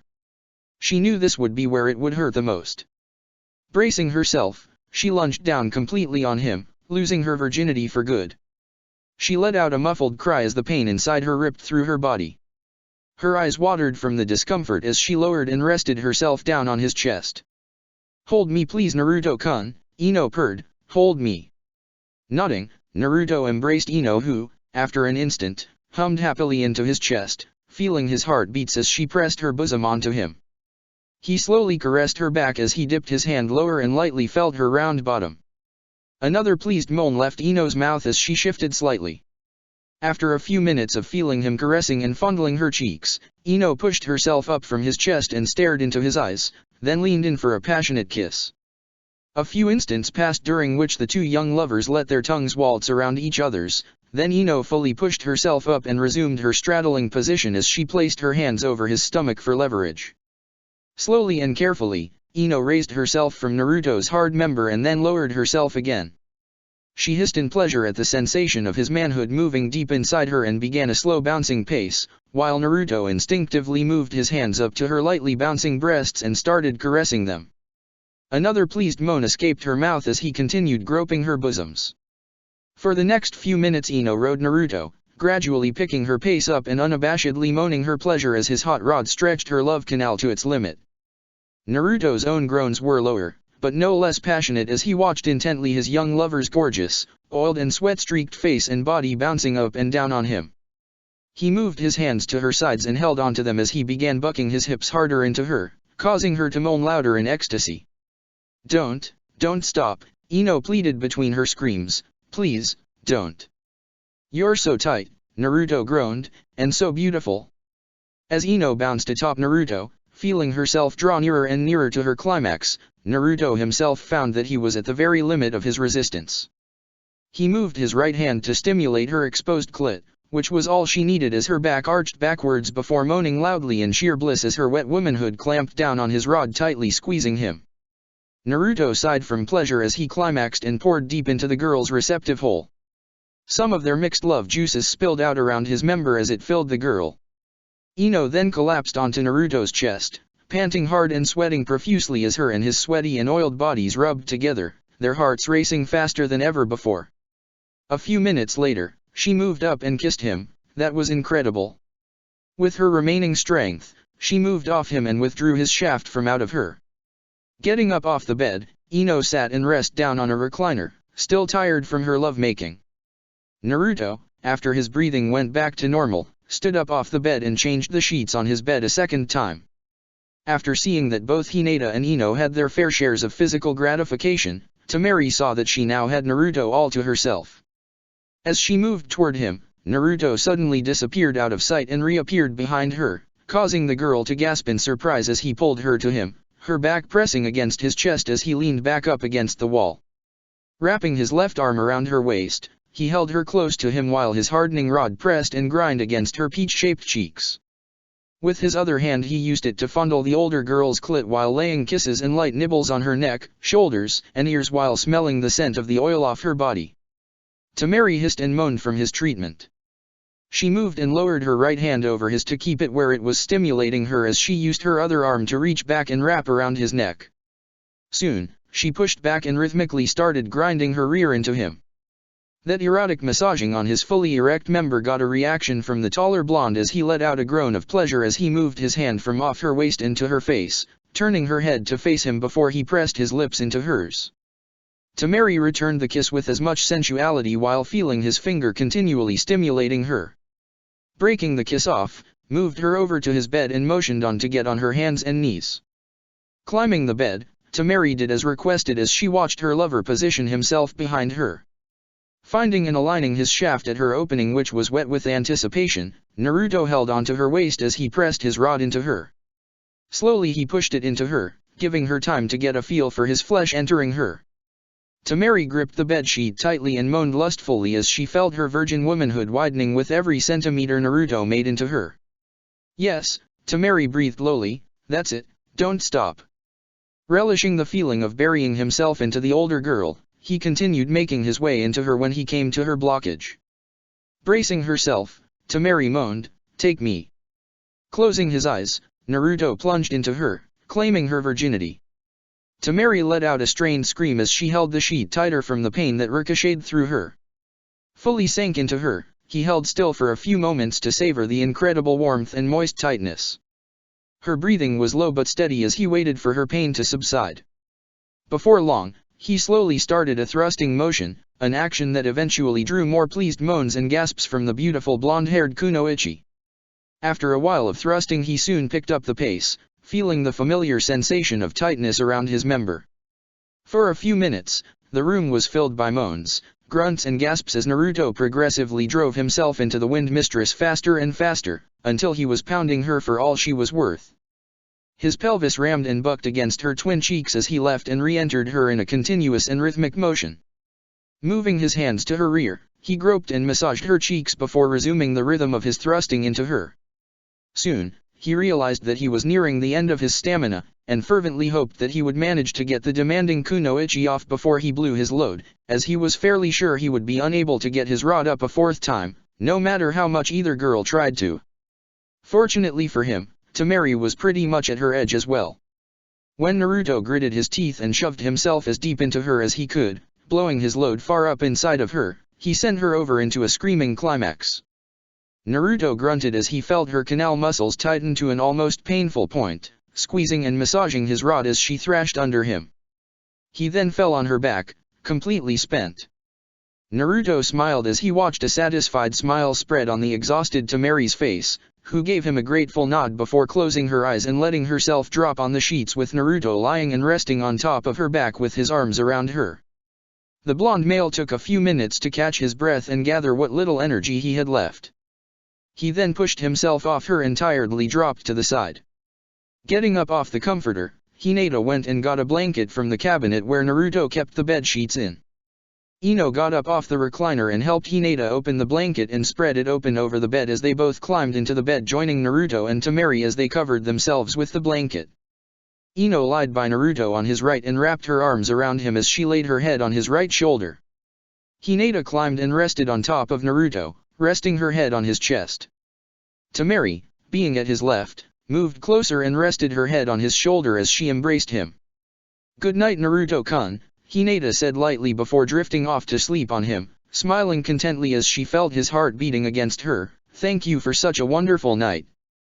"We love you," Ino whispered affectionately as she also allowed sleep to overtake her. "We always have and always will." "You're not alone, Naruto-kun," Temari sighed contently. "You'll always have us with you, no matter what happens, we'll stay by your side." All three girls went to sleep, leaving Naruto as the only one who was still awake. Moving his head, he looked to see all three girls resting peacefully within on him. "I'm not alone," Naruto said happily as he embraced the girls at his sides. "I love you all too." He eventually drifted and joined the girls in tranquil slumber, having pleasant dreams with them. Meanwhile that night, somewhere in Hinokuni, Jiraiya was in his apartment writing his next book when he felt a vibe of some sort rush through his body, causing him to have a large perverted smile spread across his face. "I don't understand why," Jiraiya giggled, but I sense things are going to get rather interesting in Konoha in the next couple of days. Chapter 58, Between Father and Son. In the Forest of Death. N. Naruto was sleeping in his bedroom with Hinata, Ino, and Temari sleeping peacefully next in on him with their arms wrapped around him. While sleeping, Naruto went into his mind and traveled deep into his subconscious. In Naruto's mindscape, the young Rokudaime in training sat on a chair in front of table with his father Minato, who was also sitting by the table facing him. The appearance of the housing environment was as serene and beautiful as Naruto last remembered it. Both blondes were conversing with each other about everything that happened last night. Naruto, Minato started, I believe that there is more to what we saw than we believe. What? Naruto retorted, you saw how my other self lives and how he's treated in this world. It's just as Konohamaru explained. Though I won't make excuses about what we saw, however, Minato explained calmly, you're failing to take your own advice in looking underneath the underneath. Naruto didn't bother to argue with his father.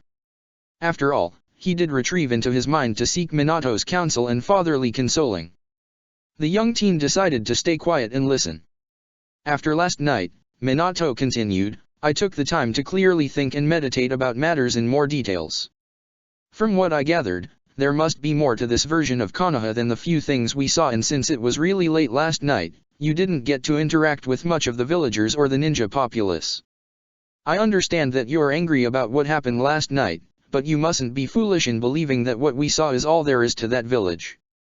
But you were just as angry as I was, Naruto replied, I felt your disgust and outrage at the village for what my other self lives through. Again you're missing the point, Naruto, Minato rebuked. I told you, I took the time to calm down and not allow misguided anger to cloud my judgment. I had to look underneath the underneath, not just what we saw on the surface. You're making the mistake in going by first bad impressions from a small group of ignorant people and explanations from Konohamaru, who admittedly said that he himself doesn't know the whole story behind your alter ego's life. On top of this, you're allowing Kyuubi to easily manipulate you and your course of action. From the first bad impressions we saw and the incomplete explanations we were told, it was easy for Kyuubi to cunningly twist and warp the truth in a manner he saw fit to his liking. He was trying to use and goad into doing something you'd have later regretted. Naruto now saw where his father was coming from and acknowledged his folly. Out of blinded anger, you wanted to kill a mass amount of villagers, many of them perhaps innocent, without knowing the full story or seeing things from your alter ego's point of view, Minato pointed out. How do you think both your and my alter ego might have felt if you have actually done that under the wrong impressions you experienced? Naruto now lowered his head in shame, unable to look at his father. Seeing that Naruto was silently crying, Minato stood up and walked over to him. Naruto embraced his father. I'm sorry, father, Naruto apologized with tears still running down his face. It's alright, my son, Minato consoled as he patted Naruto's back. Despite what happened, you didn't give in to your clouded anger and Kyuubi's manipulations and ridicules. I know it's hard dealing with this, but don't take reckless course of actions without getting the facts straight. Besides, Konohamaru did say that there are those who hold your other self in high regards, and I'm sure that there are many others who do too, despite the remaining ones who still hold senseless grudges with no justifiable grounds for them. He watched Naruto wipe his eyes and regain his composure. The older blonde soon went and sat back down on his chair again. Plus, Minato continued, Konohamaru said that Sandaime-sama gave his life to save Konoha from the invasion plotted by Suna and Oto. Therefore, I'm sure that this village isn't as bad as you made them out to be. Maybe it was in the past, but I'm confident that some things have changed from the way they used to be. And the place that my other self lives in, Naruto asked, how do you justify that? It was dark, Naruto, and the eyes and mind can be deceived when emotions and thoughts are quarreling with distasteful inputs from outside sources, Minato said, though the graffiti was real and placed there by an ignorant villager or two. Naruto stayed silent briefly when a thought came to mind. He asked, what about Kaa-chan and Arojisen and the fact that they weren't there for my other self for all these years? Why is it that my alter ego doesn't dash?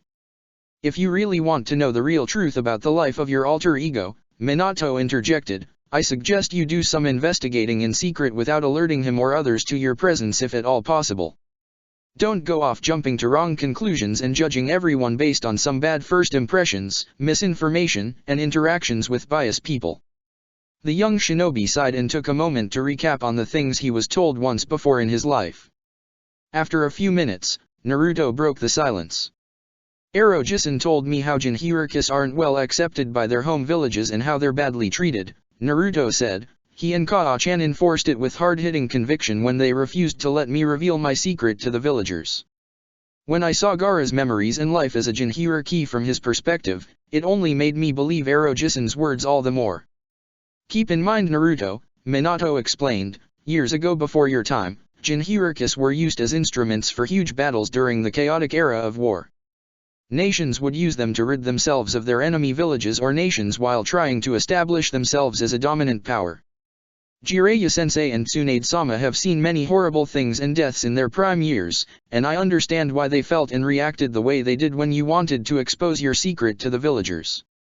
They were simply being protective parents of you. When I sought to seal Kyuubi into you, it wasn't for the purpose of making you an instrument of war, but a measure to save and protect Konoha from Kyuubi and others who'd used that creature for their corrupt ambitions. I had no desire for you to be seen as a usable soulless weapon or as Kyuubi himself. If I did, Kushina-chan would have never forgiven me and would have cursed me to my grave. Also too, that your other self, just like you, wants to become Hokage to Konoha. Therefore, despite whatever injustices he went through growing up, he still saw something good in Konoha. If you take the time to see life from his eyes while being a stranger in his world, perhaps you may see what he sees as well. I'm not saying that you'll agree with everything you see, but at least you'll have a better measure of understanding of him and better understand yourself and where you fit in life. Naruto pondered profoundly on Minato's counsel. The older blonde gave the young teen time to think and consider everything he was told. A couple of minutes went by when Naruto came to a decision. You're right. I'll do just so. I'm glad to hear that, Minato smiled, and don't let Kyuubi manipulate you like before. Naruto nodded. By the way, Minato asked curiously, how did Hinata, Ino, and Temari take the news about what you told them? Naruto felt a lump grow in his throat, looking as though he had a hard time conveying his words properly. Well, Naruto stuttered, they saw that I didn't take what happened last night pretty well and what? Minato asked, seeing his son's heavy blush that started burning on his face. Later, after I showered and turned in for the night tea, Naruto stuttered again, feeling totally embarrassed telling his father this, came to give me solace. They slept with you, didn't they? Minato blatantly stated, reading him like an open book, and as we speak, they're lying and sleeping right next to you in your bed, am I right? Naruto lowered his head and eyes again as though he was trying to hide his embarrassed look on his face from his father. Naruto sat there quietly and waited to hear his father's words of disapproval and censure. Minato saw the look on his son's expression and acknowledged why Naruto was sitting and looking the way he was. To be perfectly honest with you, Naruto, Minato remarked, I can't honestly say that I'm at all surprised, given the circumstances that transpired over the period of time. Naruto gave his father a perplexed expression. Say what? To put it simply, Minato said, I figured that it would only be a matter of time before you slept with one of them. You what? Naruto asked with a baffled look. He saw that his father wasn't looking down at him with the look of disappointment as he expected. Instead, Minato gave Naruto a look of compassion and understanding. First off, Minato elaborated, you live in a house with 5 capable kunoichis you've been engaged to, one of them being your former sensei, a woman who so happens to flirt, sensually flaunts her body at you shamelessly and gives off hints about things she'd like to do with you. I'm amazed at how you see past that and look at the woman in her. Talk about looking underneath the underneath. Naruto blushed, but Minato continued, secondly, all 5 females have been taking the time to get to know you and likewise you've been doing the same with them. It wasn't easy, but that's the life you chose and you've placed a great deal of effort and investment in them in spite of what others might have thought. But lately, all 5 females collectively have been seeking your attention and time since you've been hard at work with other affairs in the village and with the Shinobi Council. This went on for a number of days and the girls started feeling overlooked and frustrated that you didn't have time for them like you used to. During this time, the 4 younger girls have been spending a good portion of their time with Anko, and from what I've seen of her, she's been a major influential factor in their lives and in their relationship with you. The fact that they were willing to go along with some of her suggestive ideas, regardless of how questionable they were, shows that the girls hold that woman in high regards like you, and in a number of ways they see her as a role model since she's the oldest with more maturity and experience. When they tried to get your attention yesterday afternoon in the approach that they did, undoubtedly it was from Anko's persuasion and influence. From the way they were dressed, it was clear that they were trying to achieve something. They were wearing lingerie and those special occasion kimonos, Naruto pointed out. I had no idea they were willing to go that far for my attention. Some fiancé I must have really been putting them off to the sides for some time. These things happen sometimes, Minato replied with an understanding tone. Understand that some females and males will go through many lengths to earn and gain the wanted attention and time from the ones they care and have feelings for. And as the girls explained, they put a lot of time and energy in preparing what they had in mind for you. Evidently though, Jiraiya-sensei ruined and sabotaged everything by posing as you, tricking the all 5 girls into believing that he was you. So eager they were in believing that you were available and with them, they didn't see through Jiraiya-sensei's deception until you showed up. After you allowed them have their way in beating Jiraiya-sensei senseless, you took and left with him from the estate to let the girls calm down. Upon your return, they felt ashamed for what happened earlier and explained why they wanted to treat you in the manner they mistakenly did for Jiraiya-sensei. Naruto sat there as he listened to Minato's observation and insight. He was about to say something but Minato cut him off with a hand gesturing him to stay quiet and permit him to continue. Overcome with guilt for your mistakes brought to the front, Minato continued, with an honest heart, you sought to rectify matters, and treat and cater to the girls. I know you meant well, but the way you chose to go about catering to their needs sexually aroused all of them. From the way they were looking at you because of that stunt you pulled and the way you spoke with them, they wanted more than a body massage from you, though I'm sure they might have taken a cold shower to cool their hormones down. But last night's unexpected turn of events didn't allow for that, did they? Temari, Ino, and Hinata saw how sad and alone you felt and how you started questioning everything you believed in because of the events that took place in the village foreign to you. You started questioning everyone's integrity about you as a person to the point you started losing faith in both them and yourself. Since you told me that the girls came to console and give you solace in your bedroom no less, they must have felt it was up to them to relieve you of your stress and anxieties while simultaneously finding relief from their own stress and anxieties, and getting something rewarding with you from it in return. So they gave of themselves to you, which is why they're sleeping with you in your room now, am I right? Naruto looked at Minato with a look of disbelief like a gaping idiot. The young blonde couldn't believe how his father analyzed the whole situation and explained it in the way he did. The teen ninja understood where his father was coming from and why the girls did what they did with him last night. You look surprised at how I was able to pick out and explain your situation in such details, Minato said. It wasn't like I immediately wanted to bed them the first chance I got, Naruto reasoned. I tried telling them that they didn't have to go through with what they had in mind to do with me. But, they were rather insistent and, they said it was something they wanted to do and. Minato saw Naruto's hesitation in his speech. The older blonde knew talking to him about this wasn't easy to do. It's okay my son, Minato assured with a fatherly tone, take your time. I understand how hard this must be. Gather your thoughts before you say what you want to tell me. After a few minutes, Naruto explained with a softened voice, I found myself incapable of turning them away. It wasn't just because of my arousal at the sight of them. It was, because they felt hurt for me, as though my pain was also their pain. They felt my grief and turmoil, and even before they approached me in my bedroom, they offered me soothing words of encouragement. Despite my behavior towards their words, they didn't allow that to make them look at me any different than before. During that moment I felt so lost and confused, and uncertain anything or anyone, including myself. The girls saw my troubles and sincerely wanted to show that they loved and cared for me, and that they were and would always be there for me, no matter what. I found it hard to believe that I could come up with strategic battle use of sexual perversions to use against enemy ninjas and kunoichis, but when it came to Hina-chan, Ino-chan, and Tima-chan freely and willingly giving of themselves to me for an intimate purpose, I turned into a timid child and started hesitating. I couldn't even formulate coherent sentences at that moment. Yet in spite of my hesitation, they told me that they were just as nervous but that they didn't want me to feel or be alone and that they didn't want to be alone either. Naruto paused for a moment trying to gather his thoughts together. Minato sat there quietly as he listened to his son's words and feelings. They were virgins, Naruto went on, and I didn't want to take that away from them just to satisfy my own interests and personal gains.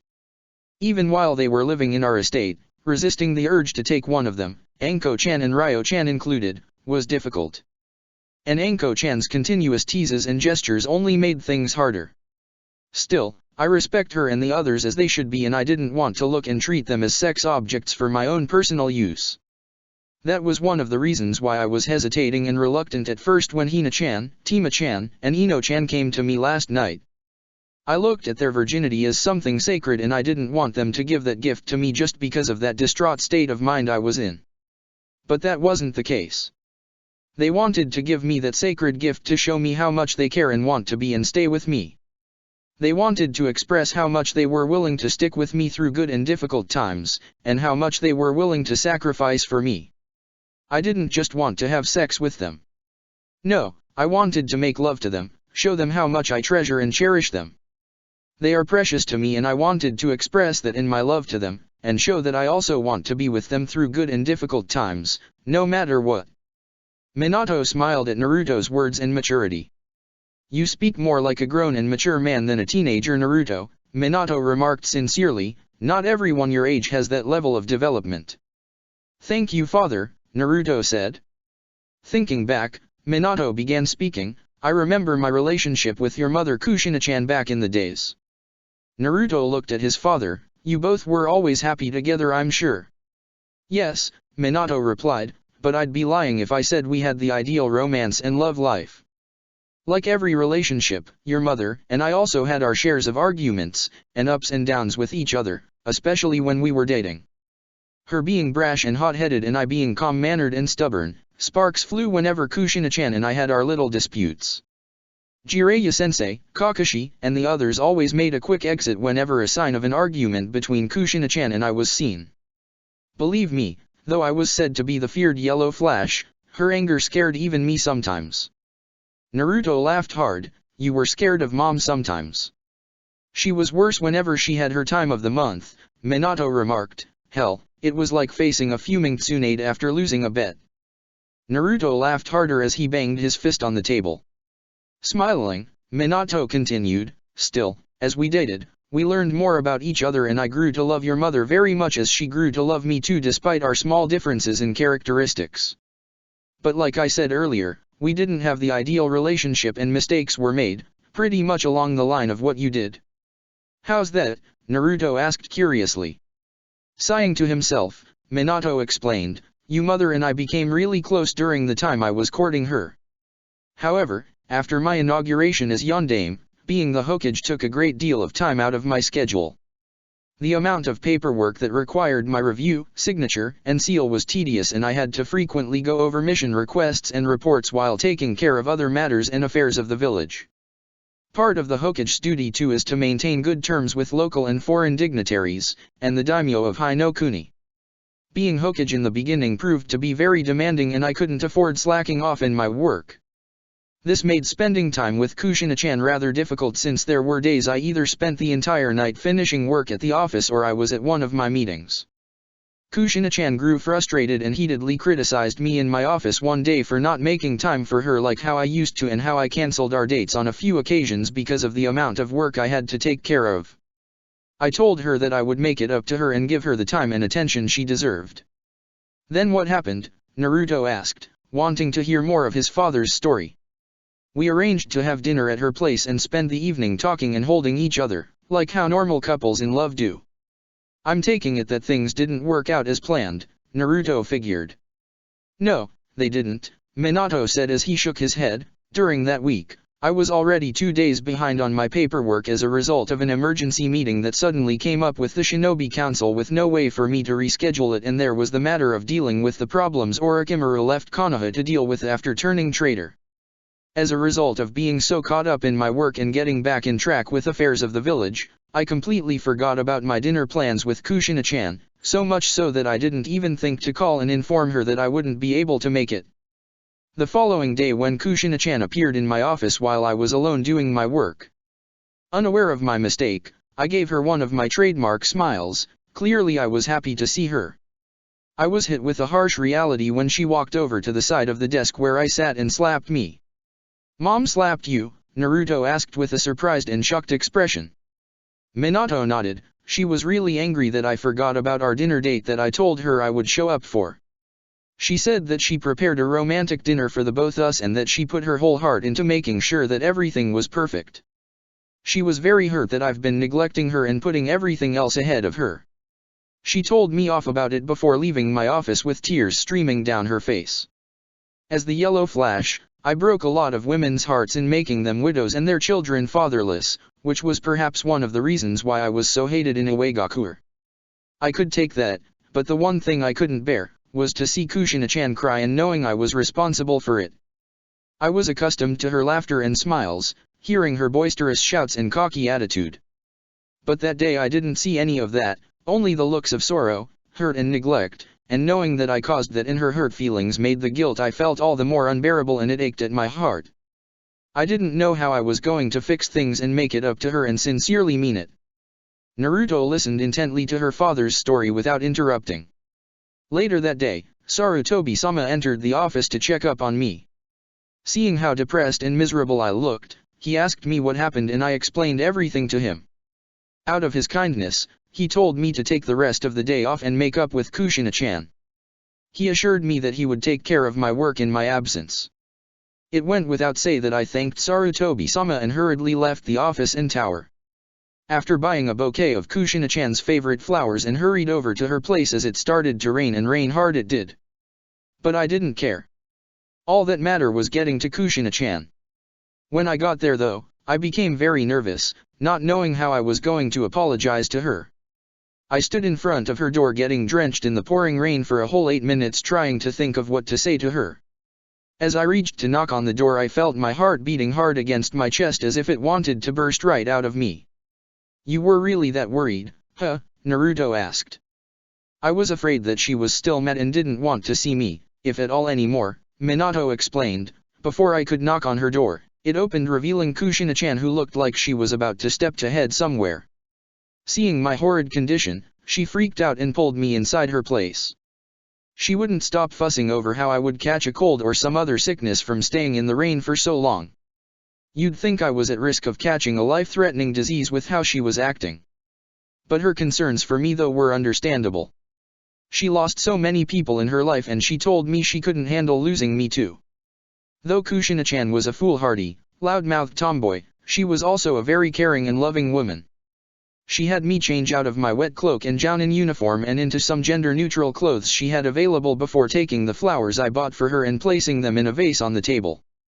She took out the food she prepared the previous night and warmed them up. Whatever errand she was about to do, she cast it off to the side and focused her attention on the dinner she so eagerly wanted to have and share with me. After a pleasant time eating with her, we sat together by the fireplace. I held her in my arms as she sat on my lap. She apologized for her behavior earlier but I told her that I deserved it and that I was also sorry. As we talked longer with each other, all I was able to do was admire your mother's beauty, her spirit, and her beautiful long and silky red hair that seemed to flow like a river. Though it was getting late, I didn't care. All that mattered to me was her and the attention she wanted and needed from me. I saw from her eyes that she didn't want to be alone, and the truth was, neither did I. Neither of us wanted to let go of that feeling of holding each other closely. Soon, I moved closer and kissed her lips. It started off light but it eventually became more passionate, as were the feelings that were building up inside us. "So what happened?" Naruto asked. Minato grinned. "We made love." "Huh?" Naruto blushed heavily.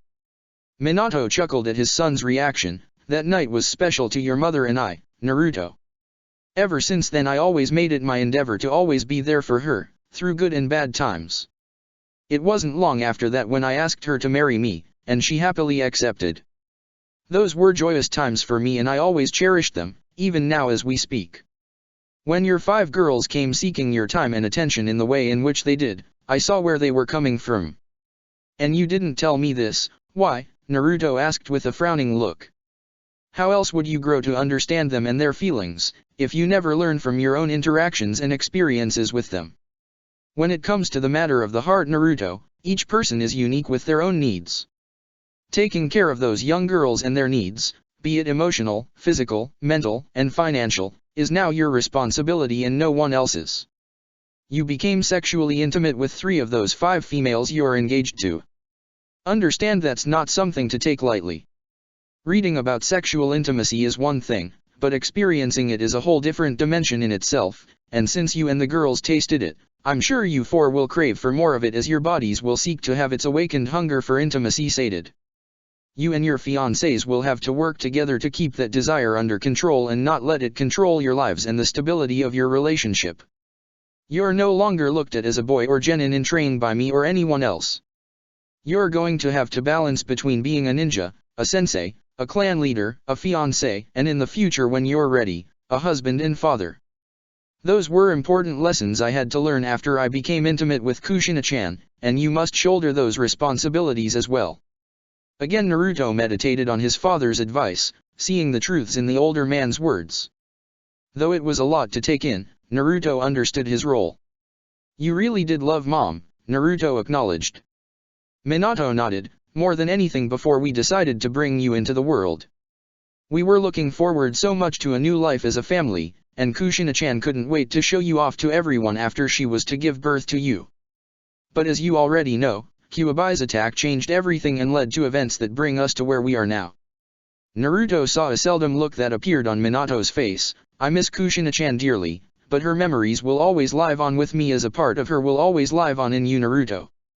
Naruto was silent for a few moments before a thought came to mind. I doubt my other self knows the truth about his birth parents, Naruto stated.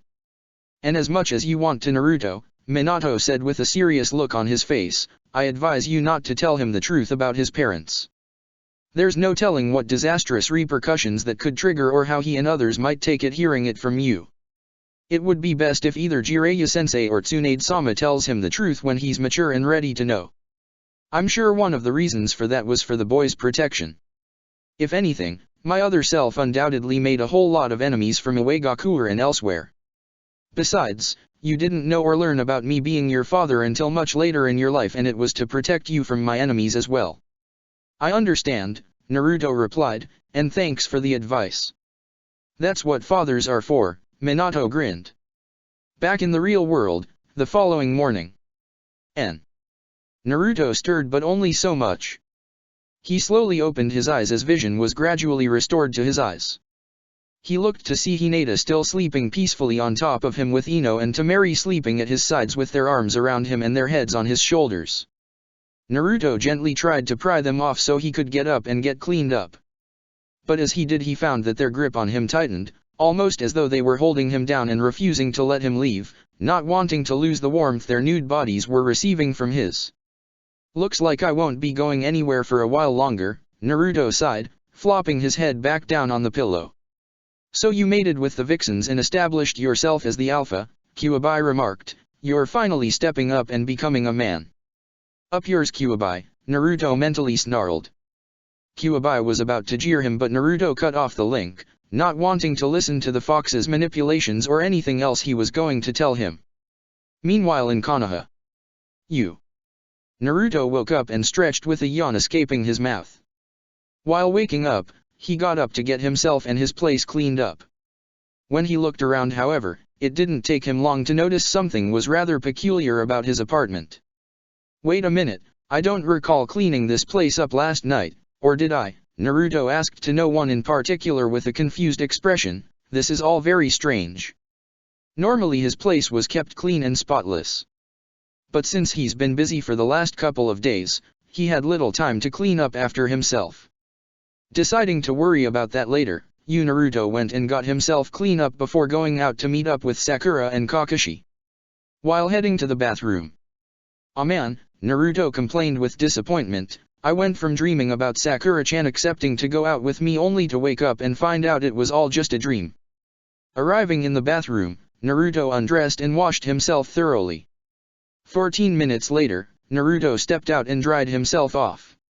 Wrapping the towel around his waist, he stepped out of the bathroom and returned back to his bedroom.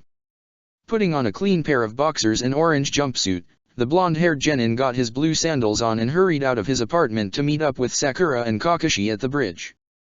When he ran through the hallway, he noticed that the reviling graffiti someone placed there last night was gone. "Someone up there must love me today," Naruto remarked happily as he continued on his way to his next destination. "If my luck holds out, maybe today will be the day Sakura-chan will finally accept to go on a date with me." Meanwhile, back in the Forest of Death, Naruto was fully awake and cleaned up, wearing a pair of dark blue ninja pants and white tank top. He was currently fixing breakfast for his 3 fiancées who have yet to come down from upstairs. They were taking turns using the bathroom to brush their teeth and wash up. In both Ino and Hinata's cases, they hurried to make sure they went first, having experienced Tamari's infamous reputation in hogging up the shower for long periods of time. After another 12 minutes, the girls came downstairs, each of them wearing one of Naruto's t-shirts and boxers. Reasons for the boxers is simply because Naruto never considered the idea of packing panties or other feminine clothes along with the items he stored in his mobile house, believing that his female teammates or subordinates would more than likely have taken care of that matter themselves. Smelling the food, the girls sat down by the table. "Now this is a morning I can grow used to and never get tired of," Tamari smiled, "waking up from a long and pleasurable night of hot lovemaking after a hard day's work and seeing your strong and handsome lover up the next morning in the kitchen preparing you breakfast." "I agree, girlfriend," Ino remarked toothily. "Truly our fantasy come true," Hinata giggled. "Ha ha ha, yeah, laugh it up you three," Naruto snorted playfully. "We love you too, Naruto-kun," Hinata laughed lightly. Finishing up, Naruto summoned 3 Kage Bushins and had them take the breakfast he prepared to his girls. Taking the plates, the clones made their way to the waiting kunoichis and set the plates down on the table in front of them. Naruto came with his own plate and sat down with them as the clones puffed out. They started down eating their breakfast quietly at first before Naruto broke the silence. "Thank you, all of you," Naruto said, causing the girls to look up at him. "You mean for what we did last night?" Ino asked coyly. "Hina-chan, Ino-chan, Tima-chan," Naruto said softly and with more sincerity, "making love with you 3 was a wonderful experience, and I've bonded with you all even more than I ever have before. Plus, all of you helped to remind me of whom I am and all that I have, and what I'm not. What I experienced in that village last night made me question myself and the integrity everyone back home has in me, including yours. Also, for the past number of days, I've been neglecting you 3, Anko-chan and Ryo-chan. For all this, I am truly sorry. And I thank all 3 you deeply for helping me come back to my senses. You all are precious to me." Getting off their seats, girls went over and embraced Naruto. "You're precious to us too and to many others, Naruto-kun," Tamari assured. "What happened last night and before then wasn't your fault. We don't hold it against you. We all go through complications and bad moments in our lives," Ino said, "and we already forgave you. So please don't hold that bad experience against yourself." Hinata added, "We're just happy that we were there for you when you mostly needed us. We know you have and will always do the same for us." The blonde elite jounin smiled and accepted their affectionate words and embrace. "I honestly don't think I deserve you girls," Naruto replied. "Indeed you don't," the girls chorused before laughing. "Last night Naruto said, while you girls slept, I did a lot of thinking about yesterday and I had a dream that gave me an epiphany." "Really?" Ino asked with an interested tone. "Would you 3 like to hear about it?" Naruto offered. The girls nodded and went back to their seats. "Breakfast and a story," Tamari joked, "could this day get any better?" The front door to the house opened, revealing one of Naruto's fully dressed Kage Bushins entering the house with 3 scrolls before closing and locking the door. "Here they are," the clone said while handing a scroll to each of the girls at the table. "What's in the scrolls?" Hinata inquired. Seeing that I had no female garbs on standby here in the house, Naruto explained, "I had one of my disguised clones go into the village and buy some new clothes and panties for you 3. You really know how to spoil and treat us right," Ino grinned. "Would you rather I go into the forest and skin tigers and leopards for their fur and make loincloths for you 3 instead?" Naruto remarked. "That would be nice," Ino remarked toothily. Before more on that subject could be said, the clone, changing the subject, said to Naruto, I also delivered the message to Kano Amaru. He's completely aware of everything. That's good news to hear, Naruto said in approval. Back in Konoha, 3 hours later. Where is he? Yelled a fuming Naruto, he should have been here by now. Give it a rest Naruto, Sakura chided, resisting the urge to smack him hard upside the head. I'm just as annoyed with Kakashi-sensei's tardiness as I am with your childish behavior. Grow up already for once. You don't have to be so mean Sakura-chan, Naruto said feeling deflated. A moment later. Yo, Kakashi said as he suddenly appeared in a puff of white smoke with his favorite orange book in hand. You're late, Sakura yelled, as Naruto sighed, when I yell she gets mad, but it's okay for her to yell. I'm sorry, Kakashi said with a fake apologetic tone, you see, this little boy's pet turtle fell and swam into a lake and he asked me if I can go and retrieve it for him. Liar, Sakura and Naruto yelled pointing their finger at him. Kakashi shrugged, and I spent the morning making that one up. So what's today's mission Kakashi-sensei? Naruto asked. Kakashi said in reply, today's mission was cancelled due to some business I have to take care of. So you both have the rest of the day off. Use it to do some training or something else as productive. I'll see you two tomorrow. And with that Kakashi shunshined and left the scene, leaving 2 angry genins. He made us wait here for 3 hours just to tell us that today's mission was cancelled and that we have the rest of the day off, Sakura fumed. That lazy bum, Naruto replied, he probably went to buy his newest book that Ero Sennin wrote no doubt. I'll say, Sakura snorted with her arms crossed over her breasts. Seeing this as his opportunity, Naruto turned to her and offered, well, since it's just the two of us here Sakura-chan, how about we dash? The answer is no if you are asking me out for a date, again, Sakura retorted piercingly. Naruto's head sank with a dejected feeling.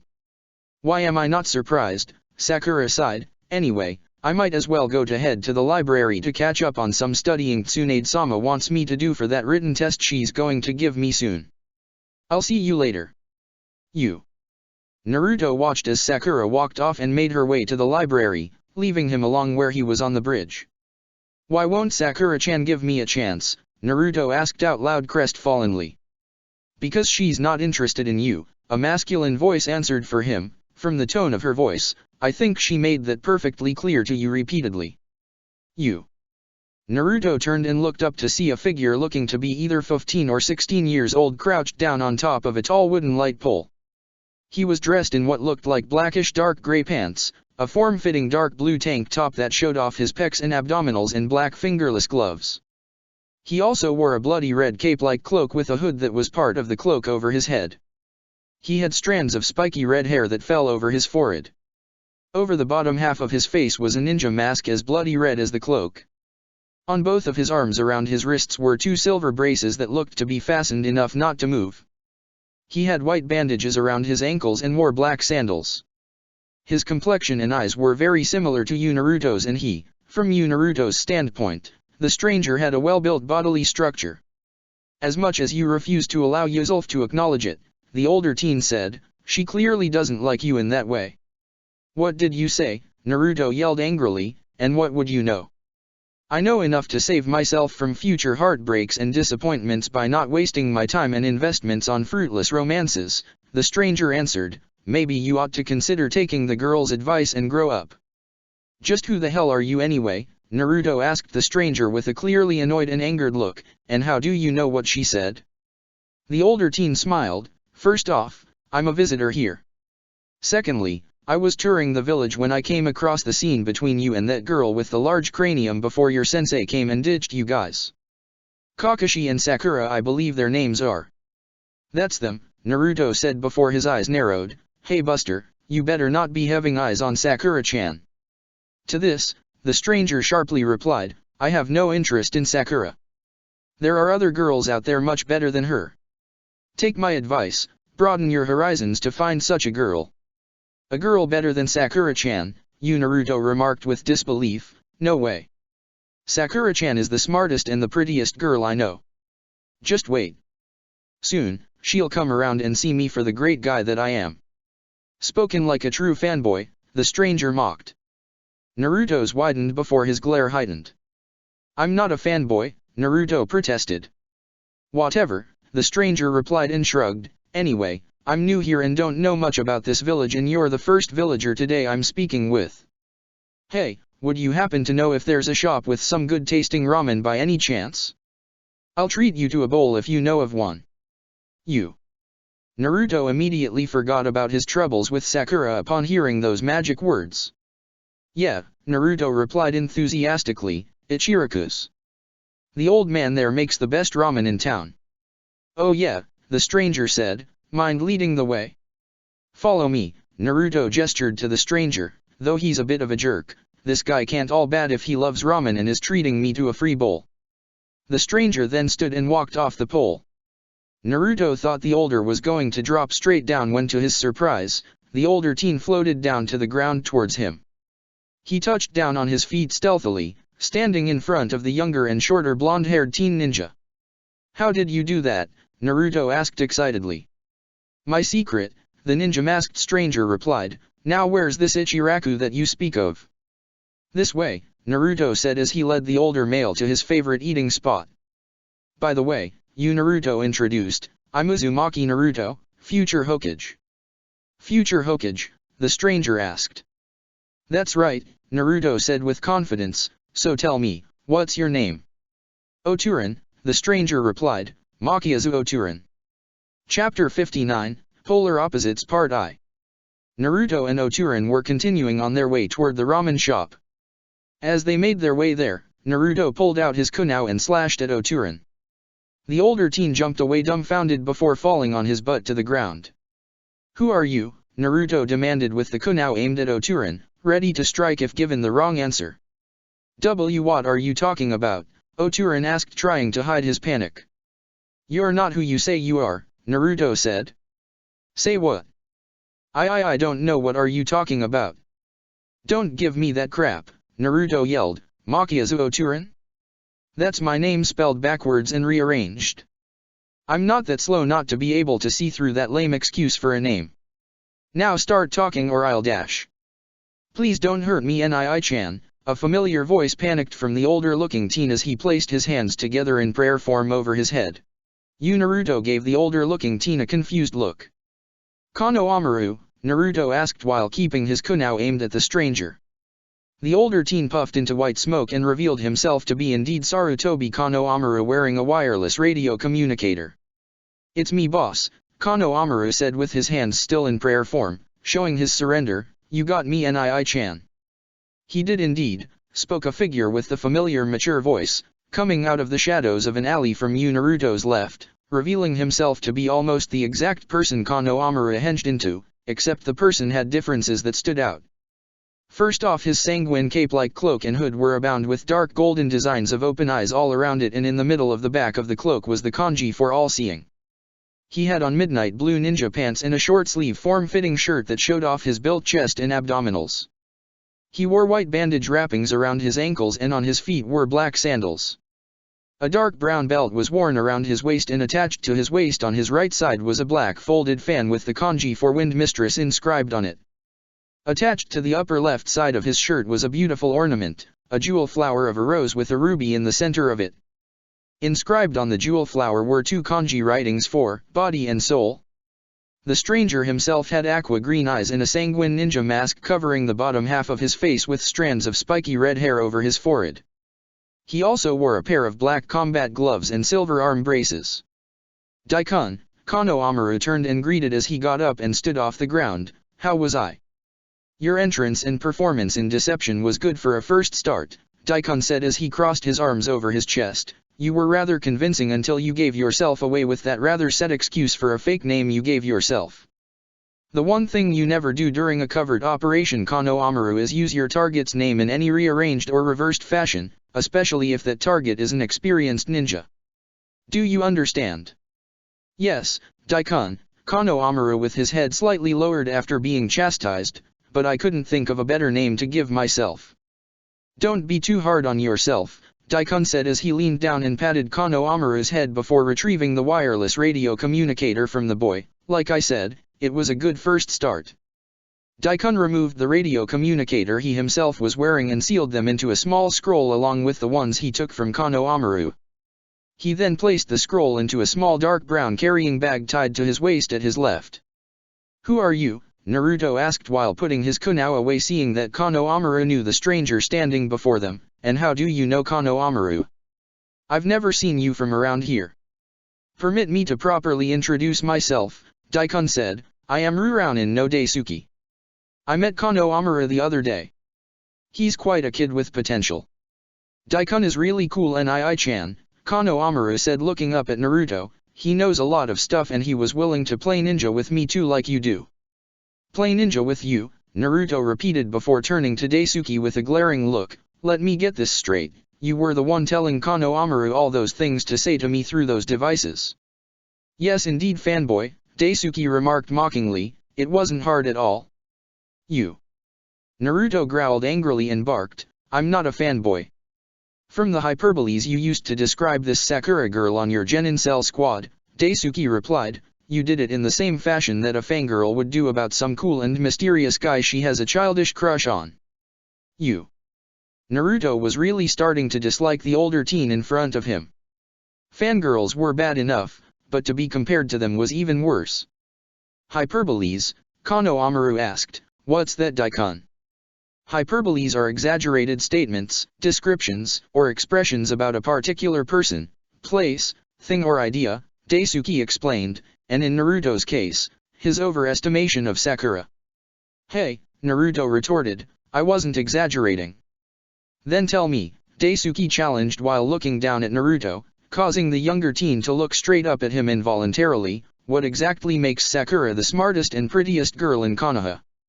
"For one thing," Naruto answered confidently, "Tsunade no Bachin, the Yondaime Hokage of Konoha, chose Sakura-chan as her new apprentice because of her book smarts and excellent chakra control. She studies a whole lot and has improved in her skills as a ninja a great deal. She wants to become stronger than she used to be so she could be more of an asset to everyone in the village and is making steady progress in doing so. Even Rock Lee's seeking to win her affections, which I'll beat him to. So she was chosen as your Hokage's apprentice," Daisuke remarked with a bored and unimpressed tone. "Big deal." "Huh," Naruto retorted indignantly. "Your explanation only provided me with superficial reasons for your attraction to this Sakura, along with the fact that you're competing with another genin for the girl's attention and affection, like two foolish fangirls competing for some guy to have his time and attention." This brought to Naruto's mind the memories of Ino and Sakura repeatedly fighting each other over Sasuke before the Uchiha's desertion. That form of rivalry nearly ruined and destroyed their friendship. Naruto was getting angry fast. "Your statements did not answer my question, fanboy. Stop calling me that." Kano Amaru was seeing that the first-time meeting between Daisuke and Naruto wasn't going as well as he was hoping for earlier when Daisuke sent him a message requesting his assistance in introducing himself to you Naruto by means of the game Ninja. "I will if you can provide me with a satisfying answer to my question," Daisuke stated. "I repeat, what exactly makes Sakura the smartest and prettiest girl in Konoha? Did she establish the foundation of all medical protocols that nurses and doctors in this village must follow? Is she best at everything in this village? Does her beauty go beyond that of any other girl you've ever seen in your whole life, so much so that every male in the village wishes to date and court her? Is her behavior and characteristics toward you favorable in any way in the eyes of onlookers? Is she the violent type that's quick to lose her temper and beat you to a pulp as a means to vent out her anger? Or is she the calm-mannered type that would try to settle matters in a more mild temper state of mind rather than being aggressive and violent about it? I'd like to hear a satisfying answer if you will without the use of hyperboles or any superficial reasoning." Naruto, though angry, was trying to come up with an excellent explanation that wouldn't make him sound like an senseless fanboy. Some of the points Daisuke brought out didn't help to shine a positive light on Sakura, and Naruto was hard-pressed to come up with facts in her defense. Daisuke looked on silently as Naruto thought hard on what he could say. "It's clear to me that you have to think long and hard on what more you can say about Sakura," Daisuke remarked. "This only proves that your feelings for her are nothing more than a childish crush you need to wake up and grow out of, fanboy." "You." Naruto was getting pissed off as he leaked bloodlust at Daisuke. Kano Amaru looked scared at how angry his role model was becoming, though Daisuke looked and stood unaffected whatsoever. Who are you to talk? Naruto retorted, you don't know anything about me. I may not know a whole lot about you boy, Daisuke admitted, but based on everything you told me, I do know that such behavior as the one you're manifesting now is both foolish and unbecoming for one seeking to earn the title of Hokage. Naruto involuntarily flinched on hearing that verbal jab. The blonde was about to retort when. Yes, Daisuke continued, becoming Hokage is your dream. You said so yourself in your indirect conversation with me through Kano Amaru, who also told me much about you Naruto. I wanted to see for myself if you were all he believes you to be. And from where it stands after all that I've seen and heard, both you and Kano Amaru still have much to learn and mature from, especially since you both are competing for the title of Hokage. You're a whole lot of talk buster, Naruto remarked, being some lone traveler and coming here acting like you can tell me what it takes to become Hokage. Boss, Kano Amaru spoke up trying to intervene, I think it would be best to show Daikun a little more respect than you do with others. He's not one of your common shinobis, I know that much. And what makes him dash? Naruto suddenly stopped and recalled something that happened earlier. Wait a minute. How was it that you were able to float down from that pole Kano Amaru? Wind manipulation, Daisuke answered, from a distance, I used my wind element to encase Kano Amaru in an air bubble and carry him down and over to you. You have the ability to float people off the ground, Naruto asked with fascination. Not just that, Daisuke said as he himself levitated off the ground and flew backwards to a nearby light pole, I can use my wind element to fly too if needed. That's a cool jutsu, Naruto admired, I know some cool jutsus myself. Mind giving me a demonstration, Daisuke asked, floating back to the two younger boys. Naruto moved back, formed a hand sign and Warak no jutsu, Naruto said before transforming into a beautiful naked female blonde with two long pigtails with white smoke covering her privates standing in an erotic pose. Daisuke boredly stood there and asked, is that all? Naruto puffed back to normal and replied, is that all? That jutsu works against many ninjas like Iruka-sensei and Ero Sennin. That doesn't mean it'll work against every single ninja, Daisuke said. What are you, gay? Naruto snorted. Daisuke suddenly appeared behind Naruto and smacked him hard across his head, no stupid. I'm just one of those ninjas whom such jutsus as the one you used will have no effect on. However, I myself have successfully used sexual perversions strategically against both ninjas and kunoichis alike. Naruto grimaced from the pain Daisuke's smack came with as he rubbed his head. So you're a pervert who's a sex-offending ninja, Naruto remarked, which won him another smack to the head, only harder than before. OOW. Kano Amaru winced from the sound that came from the second smack. I'm no more a pervert than you and Kano Amaru are, Daisuke shot back, seeing the jutsu you used, I'm sure you've studied and watched enough porno to get an idea for it. I don't watch or read porno like Kakashi-sensei or Ero Sennin, Naruto exclaimed heatedly while rubbing his sore head. Whatever, Daisuke remarked, what else can you do? I know how to do the raise non, Naruto replied. The raise non, Daisuke asked, that sounds like an interesting jutsu. Show me this raise non of yours. I'd like to see how it works. I'd rather not, Naruto replied. Oh, Daisuke asked. I barely know you, Naruto said, what's to say that you're not an enemy in secret? I like that, Daisuke said, you weren't quick to show off one of your stronger jutsus to me. I respect that. Daikun, Kano Amaru asked. Didn't you say you were going to go to the library with me to check out some stuff? I haven't forgotten Kano Amaru, Daisuke said, so, let's take a stroll to the library, shall we? And since you're here, why don't you accompany us Naruto? With that the three males started on their way to the library with Naruto and Kano Amaru leading the way and Daisuke following close by. I recall hearing your teammate Sakura saying she was going to the library to study, yes, Daisuke said. Naruto replied, yeah. She went to study for some test Tsunade no Bachin is going to give her. I see, Daisuke remarked, and that was when she ditched you after turning you down for a date, again. Naruto groaned with his head lowered, you don't have to rub it in. Sakura isn't the only smart and pretty girl in Konoha, Daisuke said, there are many smart and pretty girls out there Naruto, perhaps smarter and prettier. Take my advice. Broaden your horizons and stop being narrow-minded. Naruto gave no verbal reply to Daisuke until. I know that Sakura-chan has turned me down every time I ask her out. And you foolishly think that by continuously asking her out that she will eventually have a change of heart, Daisuke replied dryly, that kind of behavior will only make her see you more as a nuisance than as boyfriend material, let alone a friend. I'm sure that Sakura-chan doesn't hate me dash. It's not a matter of her hating you, boy, Daisuke interjected, your tunnel vision behavior is the problem. You're only cheating and selling yourself short by devoting so much time and energy on one girl who clearly has no romantic interest in you whatsoever. You have a short-sighted view of what makes a girl smart and pretty that you fail to notice the more important characteristics about what makes a girl appealing. In other words, you're failing to look underneath the underneath. Naruto's eyes widened on hearing those familiar words. He stopped walking and seconds later, Daisuke and Konohamaru also stopped walking, seeing that Naruto was just standing where he was. That's usually what Kakashi-sensei would tell us, Naruto said.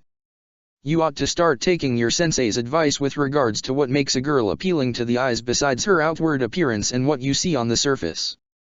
Anyone can look attractive on the outside, but their unappealing characteristics and personality will nullify their outward appearance and make them look completely unattractive. Correct me if I'm wrong, but has Sakura's treatment of you always been the most appealing? Doesn't she always get violent with you whenever she loses her temper, with you always being at the receiving end of her fist? Aren't you also afraid of her whenever she gets mad or have mood swings which makes her more aggressive towards you?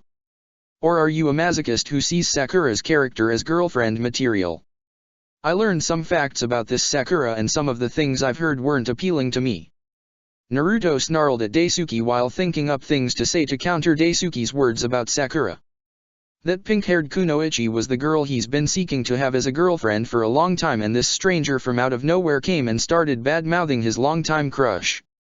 Team, Naruto retorted angrily, who the hell do you think you are ridiculing and talking bad about Sakura-chan as if you know her?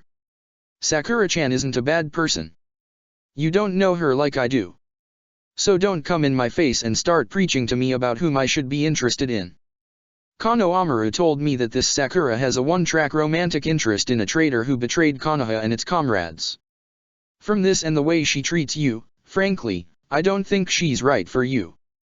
Naruto didn't miss how Daisuke emphasized the word traitor with deep loathing. Sasuke's desertion was a touchy subject for Naruto, and the way Daisuke regarded it showed how little Daisuke thought of Sasuke.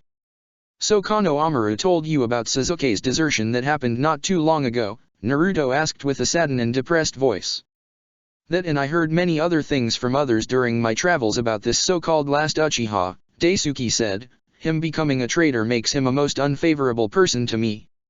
You don't understand the circumstances that happened while he was here, Naruto retorted heatedly. You don't know him like how Sakura-chan and I did. You have not idea what happened to Sasuke or what he went through while here in Konoha.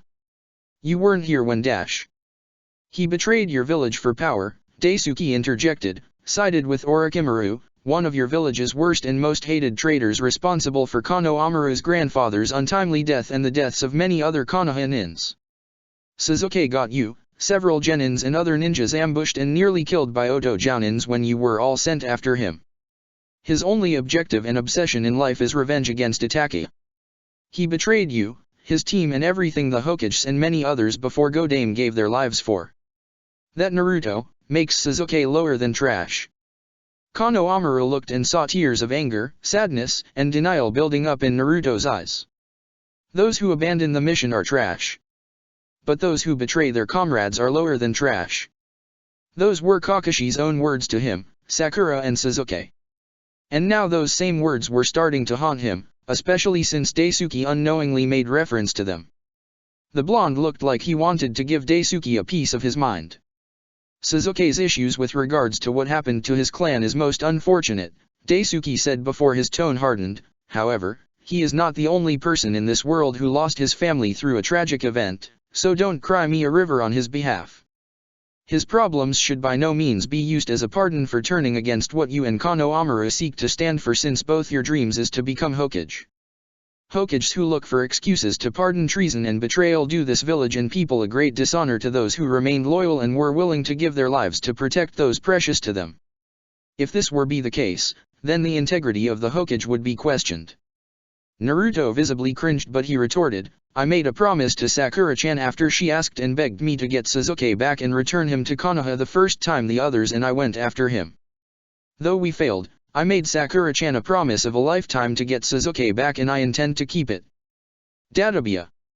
And you honestly think that by doing that you'll win Sakura's eternal affections and the favor of a maybe some in the village? Daisuke said incredulously before looking at Naruto with a hidden look of pity. You're hell-bent on bringing back a traitor just to fulfill some promise to a girl who doesn't have any romantic interest in you. You're more of a fool than I thought. If that makes me a fool then I rather not be smart, Naruto replied defiantly. Neither Tsunade nor the Hokages before her attained their achievements in life by being fools, I'm sure, Daisuke stated flatly. Likewise, you'll never get far in life by being and staying a fool.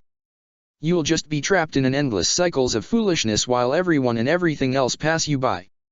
You'll have caused yourself to miss out on what could have been a better and happier future, all because you were too stubborn to let go of the past based on a promise that lacked forethought. Sasuke was my best and closest friend and we shared a bond that you couldn't possibly begin to understand, Naruto replied. He was like a brother to me and he understood what life had to be like with no family. He's an orphan who lost a great deal like me and he was manipulated by Orochimaru. I won't give up on Sasuke. One way or another, I will keep my promise in bringing Sasuke back to Konoha. If it ultimately came down to it, Daisuke asked, would you choose Sasuke or Konoha? Naruto, pointing his finger at Daisuke, answered, I would find a way to save both the village and Sasuke. Make no mistake about that. Databia. There was a moment of silence that passed amongst them. Konohamaru looked to see the look that was still present in Naruto's face. Daisuke though looked calm and composed as he closed his eyes and evaluated everything that took place up to now. No one said anything as the silence continued. The older teen opened his eyes and when Naruto saw this, he felt he was ready for whatever Daisuke had to say next. That belief though was shot to hell by Daisuke's next words. You're a senseless child and you speak nothing but pipe dreams, Daisuke remarked with a tone that was completely devoid of emotions. Konohamaru and even Naruto shuddered at the coldness that came from out of Daisuke's voice. Daisuke continued in the same demeanor, what's favored more in the web, the spider, or the fly? You can't realistically save both as one must be sacrificed to save the other. Tell me Naruto, what costly and personal sacrifices has Yondaime made to save Konoha?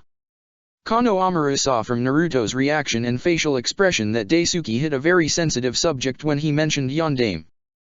The young boy couldn't understand why the topic of Yondaime affected Naruto that much. Naruto didn't know what to say as Daisuke's words conflicted with the ideals and beliefs he believed in, despite how truthful they sounded.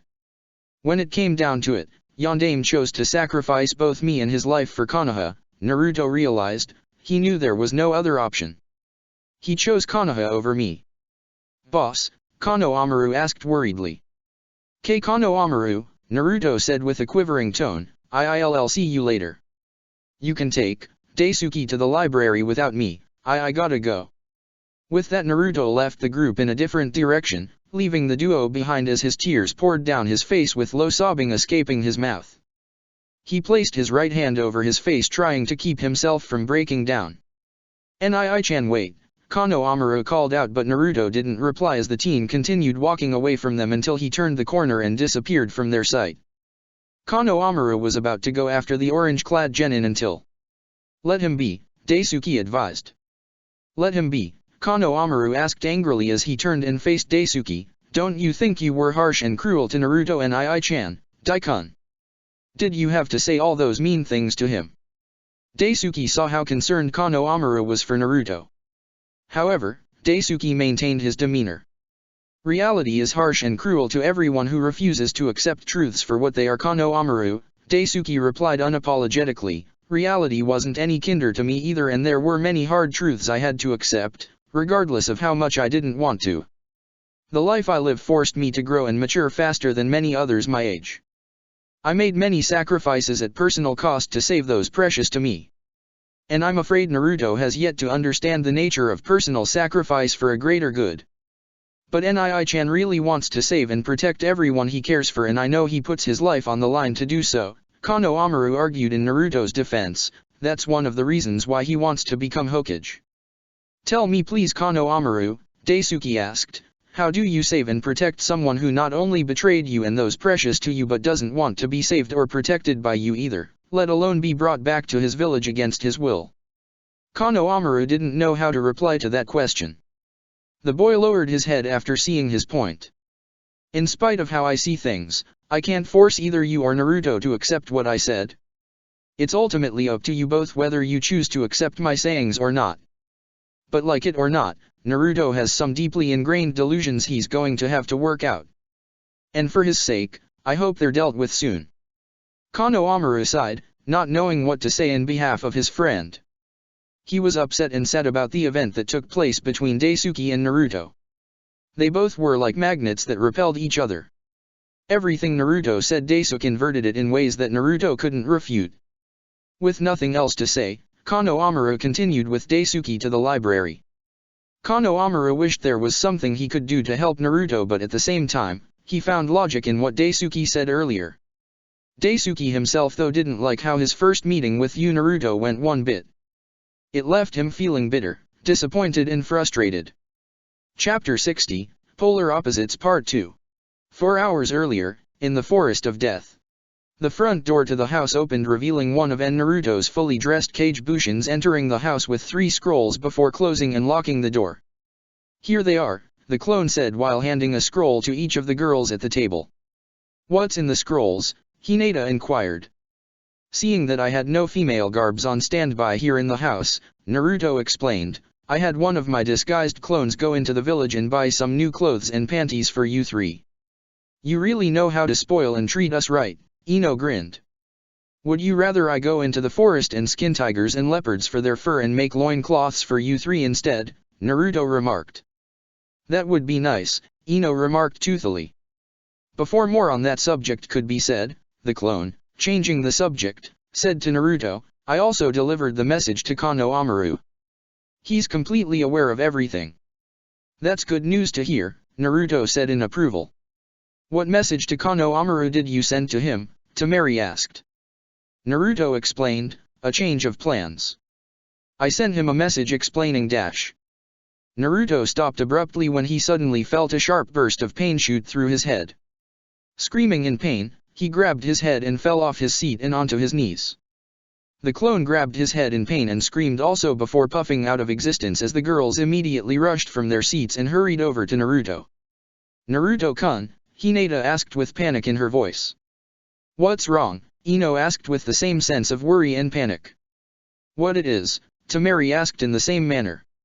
A strained scream escaped from Naruto's mouth before he completely collapsed to the ground and lost consciousness. Hinata, Ino exclaimed as she turned to the girl. The Hyuga nodded, Byakugan. The girl activated her bloodline and thoroughly examined Naruto's body and brain. She found nothing wrong with him physically, but she noticed an unexplainable abnormality. He suffered from a psychological shock, Hinata explained, and his mind is showing signs of irregular brainwave patterns.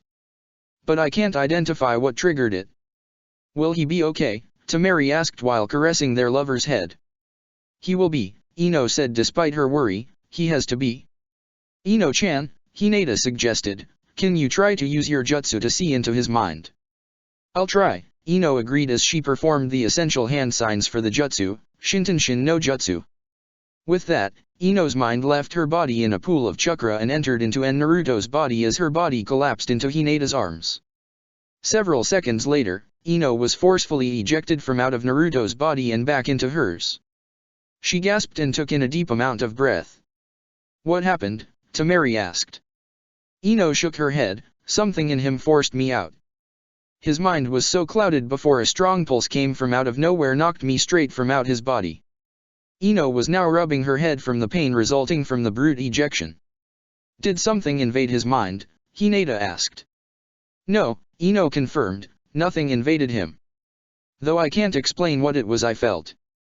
Regardless, Temari interjected, we can't leave him like this.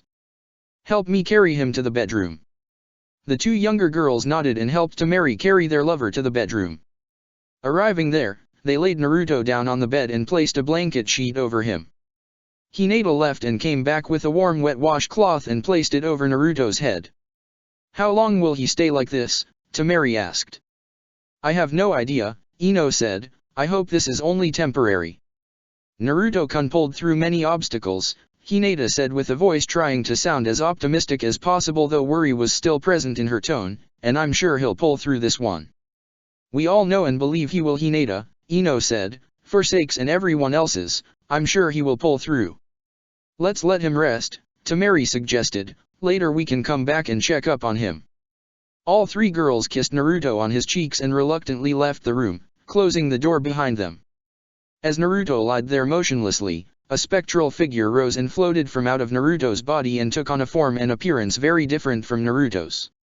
Hovering off the ground next to the bed, the spectral figure looked at Naruto emotionlessly before closing his eyes and scanning all of his memories of Naruto, including his first encounter with Konohamaru, all that he saw in the village the previous night and everything else that happened up to Naruto losing consciousness.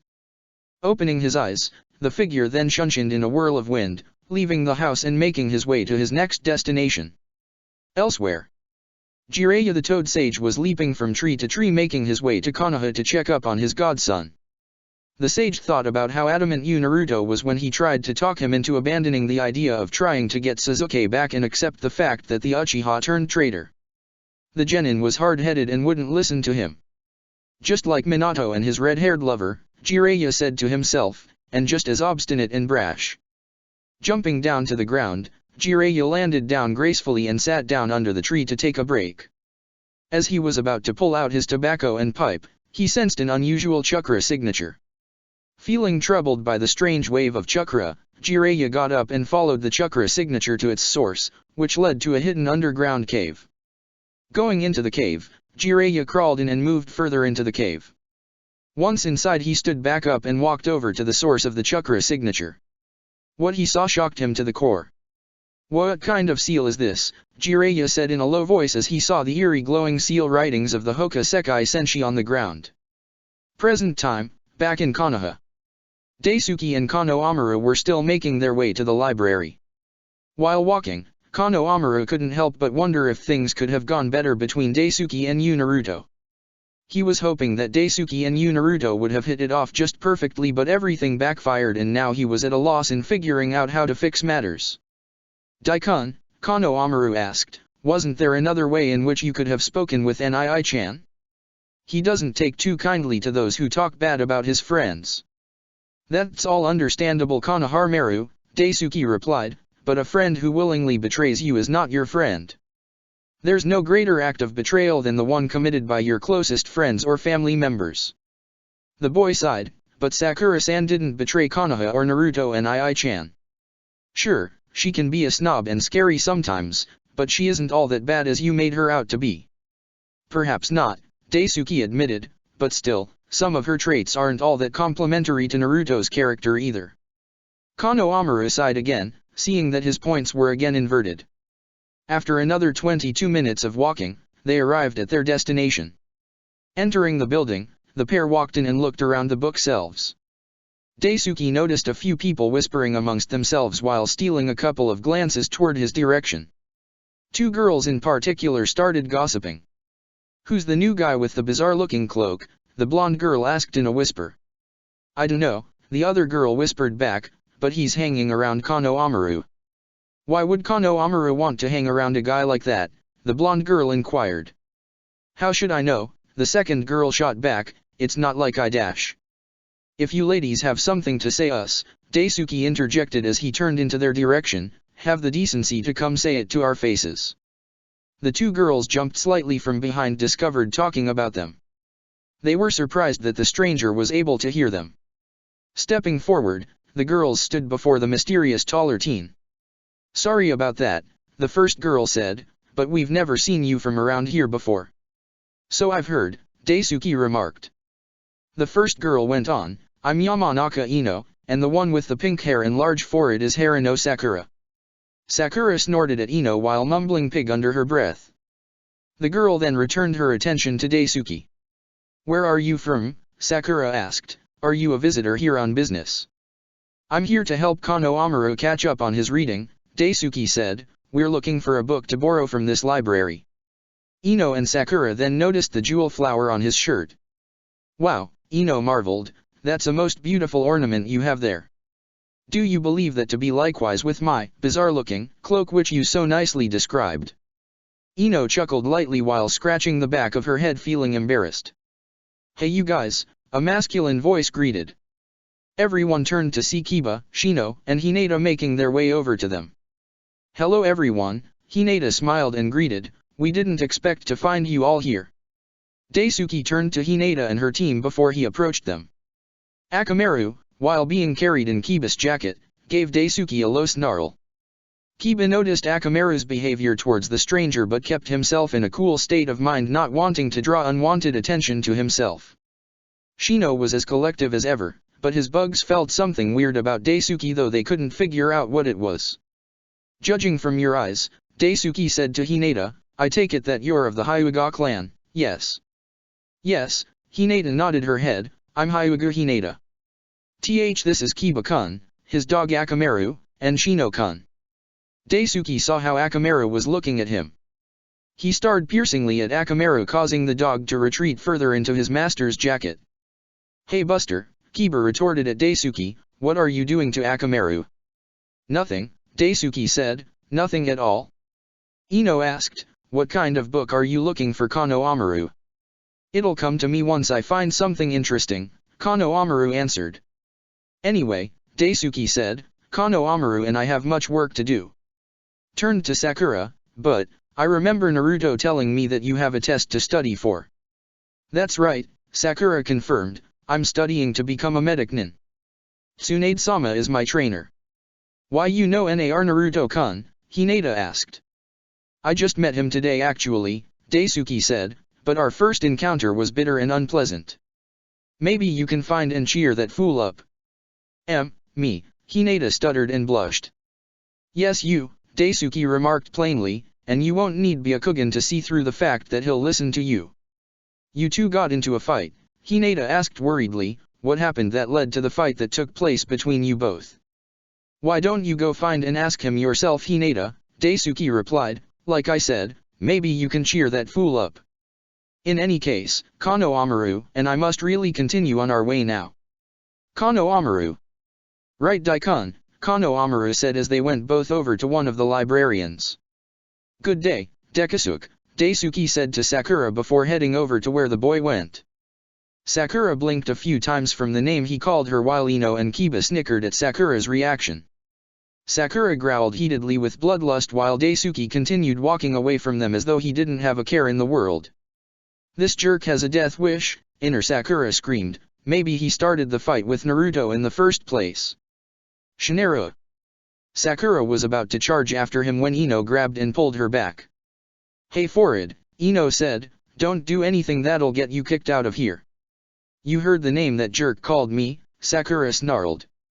Yeah I did, Ino said, but pay him no mind. Sakura just huffed. Still, Ino continued, I really liked that rose jewel he was wearing. It would sure look good on me any day of the week. It's not like he'll freely fork it over to you, Ino pig, Sakura stated. Who asked you? Ino shot back, then again, he did notice you, well you're large for it anyway. Oh shut up, Sakura retorted. If it makes you feel better Sakura, Kiba said, Akamaru doesn't seem to like him all that much either, and for good reasons too.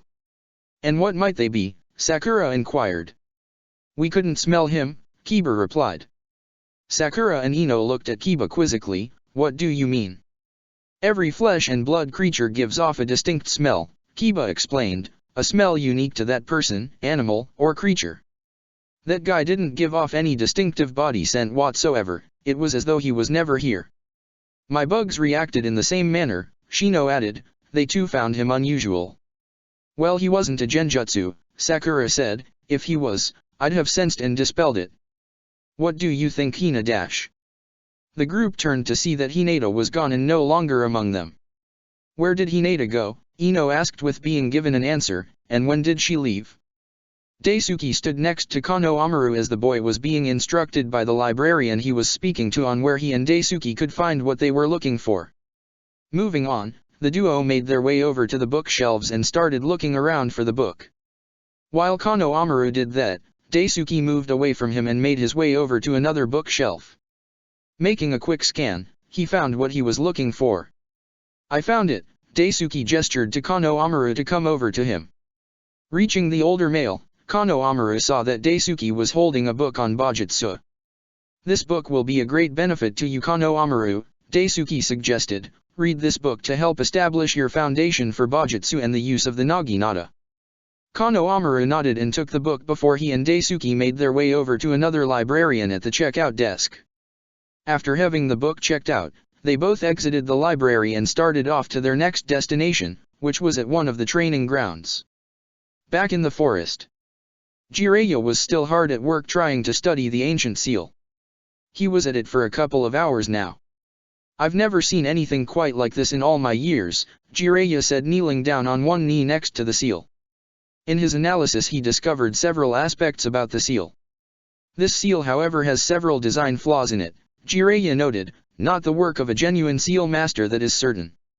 Whoever wrote and executed this seal has triggered some kind of chain reaction, though I still can't pinpoint exactly what that chain reaction is." Jiraiya continued his investigation of the seal. Unknown to him was that a creature of some sort slithered from out of the cave and into the opening, making its escape. At the training ground, Kano Amaru and Daisuke arrived and found a particular team that was already there practicing their fighting styles. The Jounin sensei in question was wearing an outfit that many didn't find fashionable, with one of his genins following in his footsteps in fashion and hairstyle.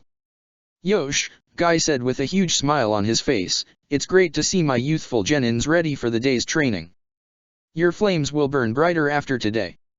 "Hi Guy sensei," Lee said enthusiastically, thrusting his fist into the air. "I'll do 500 squats and 300 one-arm push-ups. If I fail, I'll do 600 laps about Konoha." Tenten sighed at Lee's usual antics while Niji's expression was as stoic as ever. "An interesting genin team I see," Daisuke observed. "They may act odd," Konohamaru said, "but from what Nii-chan told me about them, they're a real fighting force and can give anyone a hard fight any day of the week." Daisuke said, sounding interested as he approached the team.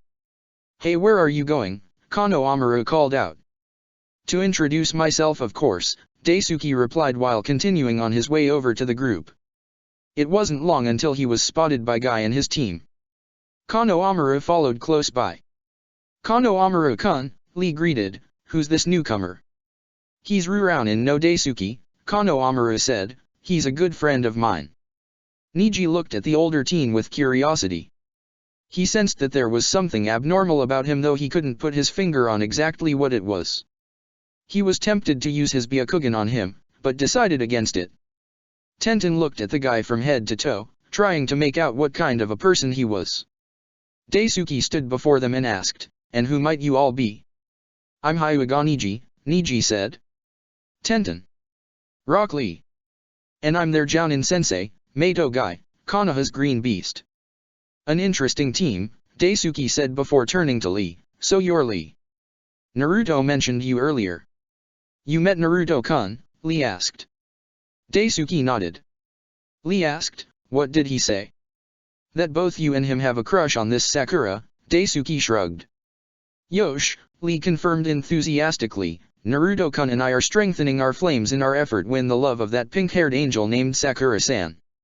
Through my flames and dedication to hard work, I will woo Sakura-san and show her how great my affections burn for her." Tenten sighed, feeling embarrassed. "You don't have to act that zealous about it in front of Daisuke-san and Kano Amaru."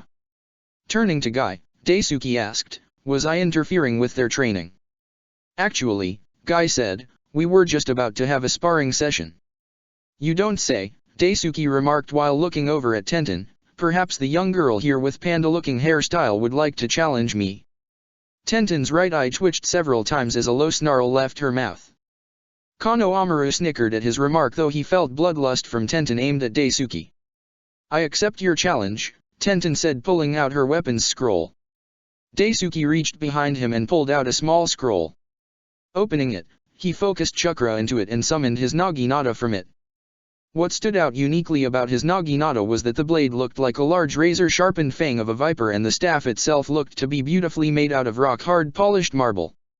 The kanji writings inscribed on the fang blade stood for snake bite and the writings of the staff stood for stone fist. The gripping part of the staff had dark brown rubber around it. The up portion of the staff where the blade stood was wrapped and fastened around with light brown leather snake scales. There was also a patch of red fur-like hair around where the fang blade was attached to the staff. With his weapon of choice in head, he swung it a few times to get a feel for it before posing it at Tenten. "That's an exclusive-looking naginata you have there, Daisuke-san," Tenten admired. "I'm assuming it was custom-made." "Indeed it was," Daisuke confirmed, "and it's been thirsting for some fresh blood." "Care to quench its thirst?" "This guy is creepy like that crazy special Jounin Kunoichi from the Chiryunin exams," Tenten thought before smirking. "Humph. You'll find that I'm not an easy prey." The genin then summoned a naginata of her own and she swung it a few times to get the feel for it. "Ready to fight?" Tenten challenged. "As I'll ever be, Panda KO," Daisuke taunted. "Now show me the true extent of your youthful flames." Tenten visibly grimaced on hearing that remark while Niji closed his eyes and frowned while shaking his head. "Not another one," Tenten mentally wailed, knowing what was to come next. Guy and Lee at this point were completely in tears. "Yosh!" Guy shouted excitedly, "Daisuke-san shares our vision in the fiery spirit of youth. Even outside Konoha the flames of such youthfulness flares brightly." "Yosh Guy-sensei," Lee shouted with as much zeal, "Daisuke-san's youth is an all-around inspiration. I will train and work hard to have my youth radiate as bright as his." "Lee. Guy-sensei. Lee. Guy-sensei. Lee. Guy-sensei. Lee. Guy-sensei." The two of them hugged with tears still flowing down their faces with the sunset at the beach with crashing waves on the shores appearing in the background. "Where the hell did that genjutsu come from?" Daisuke asked with a sweat drop. "To this day," Tenten remarked, "none of us are able to figure that out. It happens every time they do that." Shuddered, "So please, for our sakes at least, no more talks of youth." "Whatever you say, Panda KO," Daisuke shrugged, causing Tenten to revert back to her previous demeanor on hearing that name he called her by. "I have a name," Tenten shot back with irritation showing on her face. "It's Tenten like I said, not Panda KO." "All in all," Daisuke remarked sinisterly, "you're a panda that's about to be bitten." "That's it," Tenten growled as she charged at Daisuke, engaging him in Bojutsu combat. Kano Amaru watched intently at how Daisuke clashed and evaded every attack Tenten launched at him. Like a cautious serpent, Daisuke maneuvered himself with grace and fluidity. Lee was shouting to Tenten to show her burning youth and Niji was trying to decipher Daisuke's fighting pattern. Guy smiled and looked on excitedly. "Wow, he's good," Kano Amaru admired, "and he's fast." Tenten was having difficulty landing a blow on the stranger because of the red sash that was attached to his naginata. He continuously used and flashed it in her face which resulted in her confusions and miscalculations. In effect, he was able to land a series of blows on her, resulting in bruises. This was then speedily followed by a hard jab to the gut with the butt end of the staff, causing the girl to back away and fall to her knees, wheezing and gasping a few times in pain and loss of breath. She held her aching stomach while holding onto her naginata for support. "Surely Panda KO," Daisuke stood over her and remarked, "this isn't as far as your youthful flames can take you, yes?" "This isn't over yet," Tenten growled while forcing herself back up. She gripped her naginata tightly, ignoring the still present pain in her stomach. "I'll show you." Tenten engaged Daisuke again, this time, more fiercely than before. "Yosh!" Lee cheered, "Tenten, let your youth burn bright. Show him what you can do." Tenten appeared to be pushing Daisuke back with the amount of adrenaline she was coming at him with. She felt confident that she was about to corner him. That however was cut down when he now started pushing her back, forcing her to fight harder against him. He took a swipe at her feet, but she jumped over the blade and flipped backwards as he swung his naginata at her neck. Getting back to her feet, Tenten hurriedly deflected an attack aim at her face. She was sure she warded off his attack, but she soon felt a stinging sensation on her face as something warm started flowing down her left cheek. She looked and saw that her left cheek had a bleeding cut across and the cut itself almost reached her ear. First blood, Daisuke stated, with a small bit of Tenten's blood stained on his fang blade. As he pulled away from her, allowing her to soak in what just happened. Tenten couldn't believe that the teen stranger managed to penetrate through her defense twice, and this time make her bleed. Clenching her teeth, Tenten braced her naginata and aimed it at Daisuke. Round 2 goes to me Panda KO, Daisuke said, ready for the third and final round. Her eyes narrowed, I'll make you regret this. Come make me, Daisuke challenged, show me what more you got. Coming at him again, Tenten battled with him with more passion than before. Daisuke returned the passion with as much adrenaline, refusing to concede to the girl's offense as their deadly dance went on. Tenten didn't want to lose to him a third time. She was Konoha's weapon mistress in training, she was to be a specialist.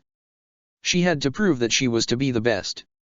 But for the life of her she couldn't break through his defense, and his offense was intensifying as the number of hits and cuts she was getting on her body increased, not only from his weapon but also from his punches and kicks.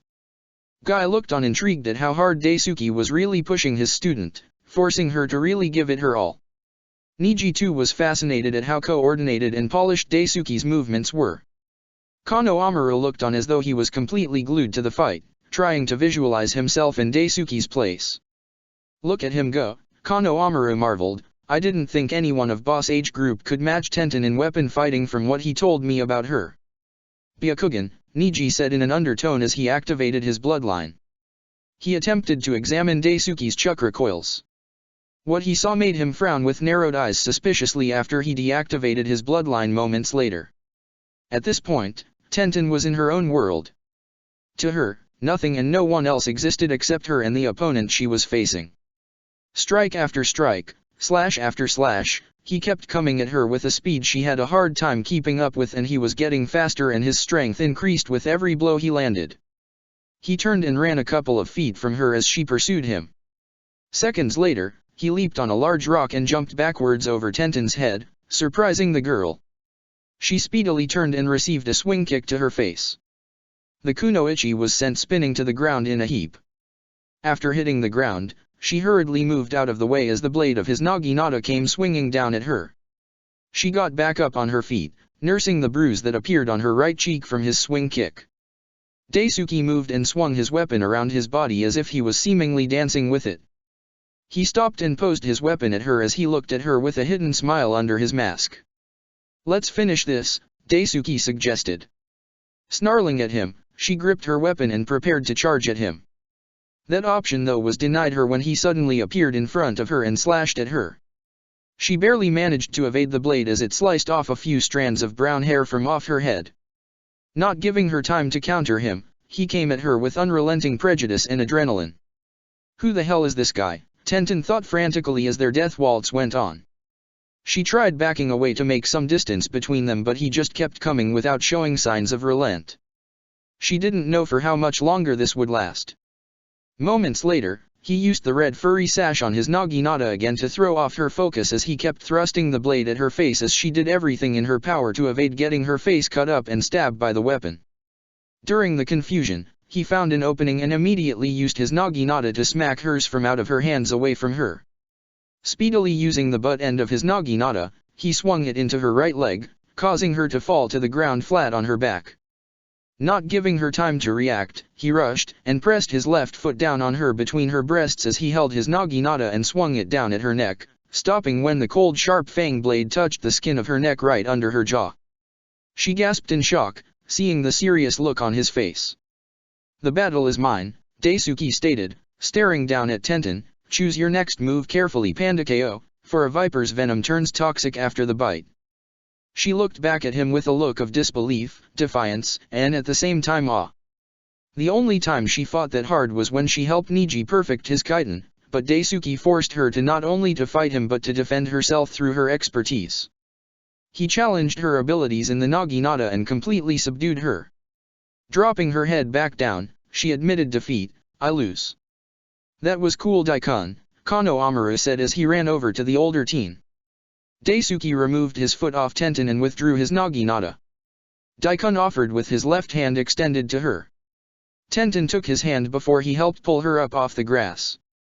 Standing upright, Tenten winced from the sore pain in her stomach, the cuts and bruises that were around her arms, back, legs and parts of her face with the still freshly open cut on her cheek.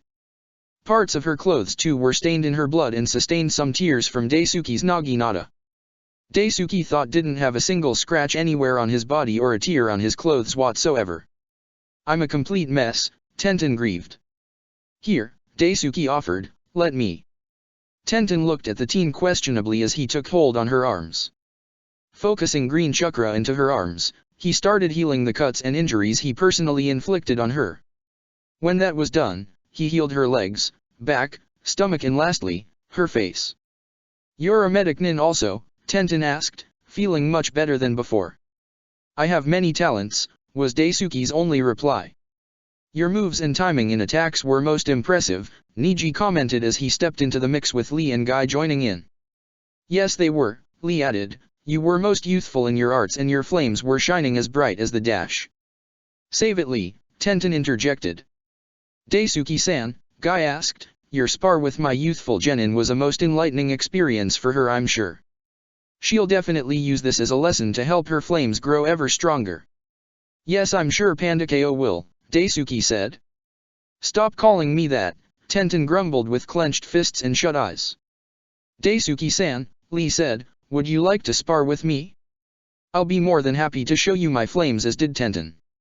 I can't, Daisuke said, regrettably, Kano Amaru and I must be on our way now. Turning around, Daisuke held and rested his naginata on top of his right shoulder and started on his way from the team. Konohamaru, Daisuke said turning to the boy, come. And with that, Kano Amaru followed Daisuke close by. When both Kano Amaru and Daisuke were gone, Niji turned and said to his team, there's more to Daisuke than he lets on.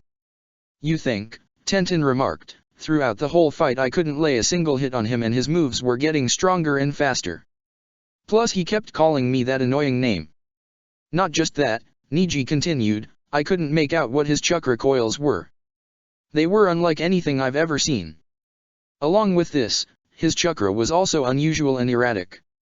But the thing that troubles me most is that when I tried to see through his hood and mask, I couldn't see anything. It was like he had no face, like it didn't exist. He couldn't be a genjutsu, Lee said, seeing that you spoke of him having chakra coils. Plus he healed the injuries he inflicted on Tenten after his match with her was over. Niji gave no further comments as he thought some more about that mystifying ninja. From what I saw in your spar with Daisuke-san, Guy stated, he didn't look at you as a challenge at all Tenten. What? Tenten replied indignantly, come on, you saw how hard I fought him. Yes, Guy elaborated, your battle was most youthful and zealous. But along with what Niji explained, during your sparring session with Daisuke-san, I was analyzing both his movements and tactics. His style of fighting was that of the snake. You mean his fighting style was from Orochimaru's? Tenten asked with a shocked tone. It resembled Orochimaru's style but it wasn't quite the same, Guy continued, also, he predicted and countered every move and strike you made in both defense and offense efficiently with accurate timing. It was like he already studied you and knew how to fight and get around you with little to no problem. From the way he fought you Tenten, if Daisuke-san was serious, you wouldn't have stood a chance. He'd have killed you since the beginning of the match. Tenten couldn't believe her sensei's words, yet she knew they were truthful after what she went through. What level would you rank him Guy-sensei? Lee inquired. To be honest, it's hard to say, Guy admitted, we really don't know the actual extent of his abilities besides what we saw, along with the fact that he also knows medic jutsus. Therefore I have no real way of ranking his true aptitude. Though he was known for his weird character, Guy had deep insight and understanding in the art of close melee combat, armed and unarmed alike.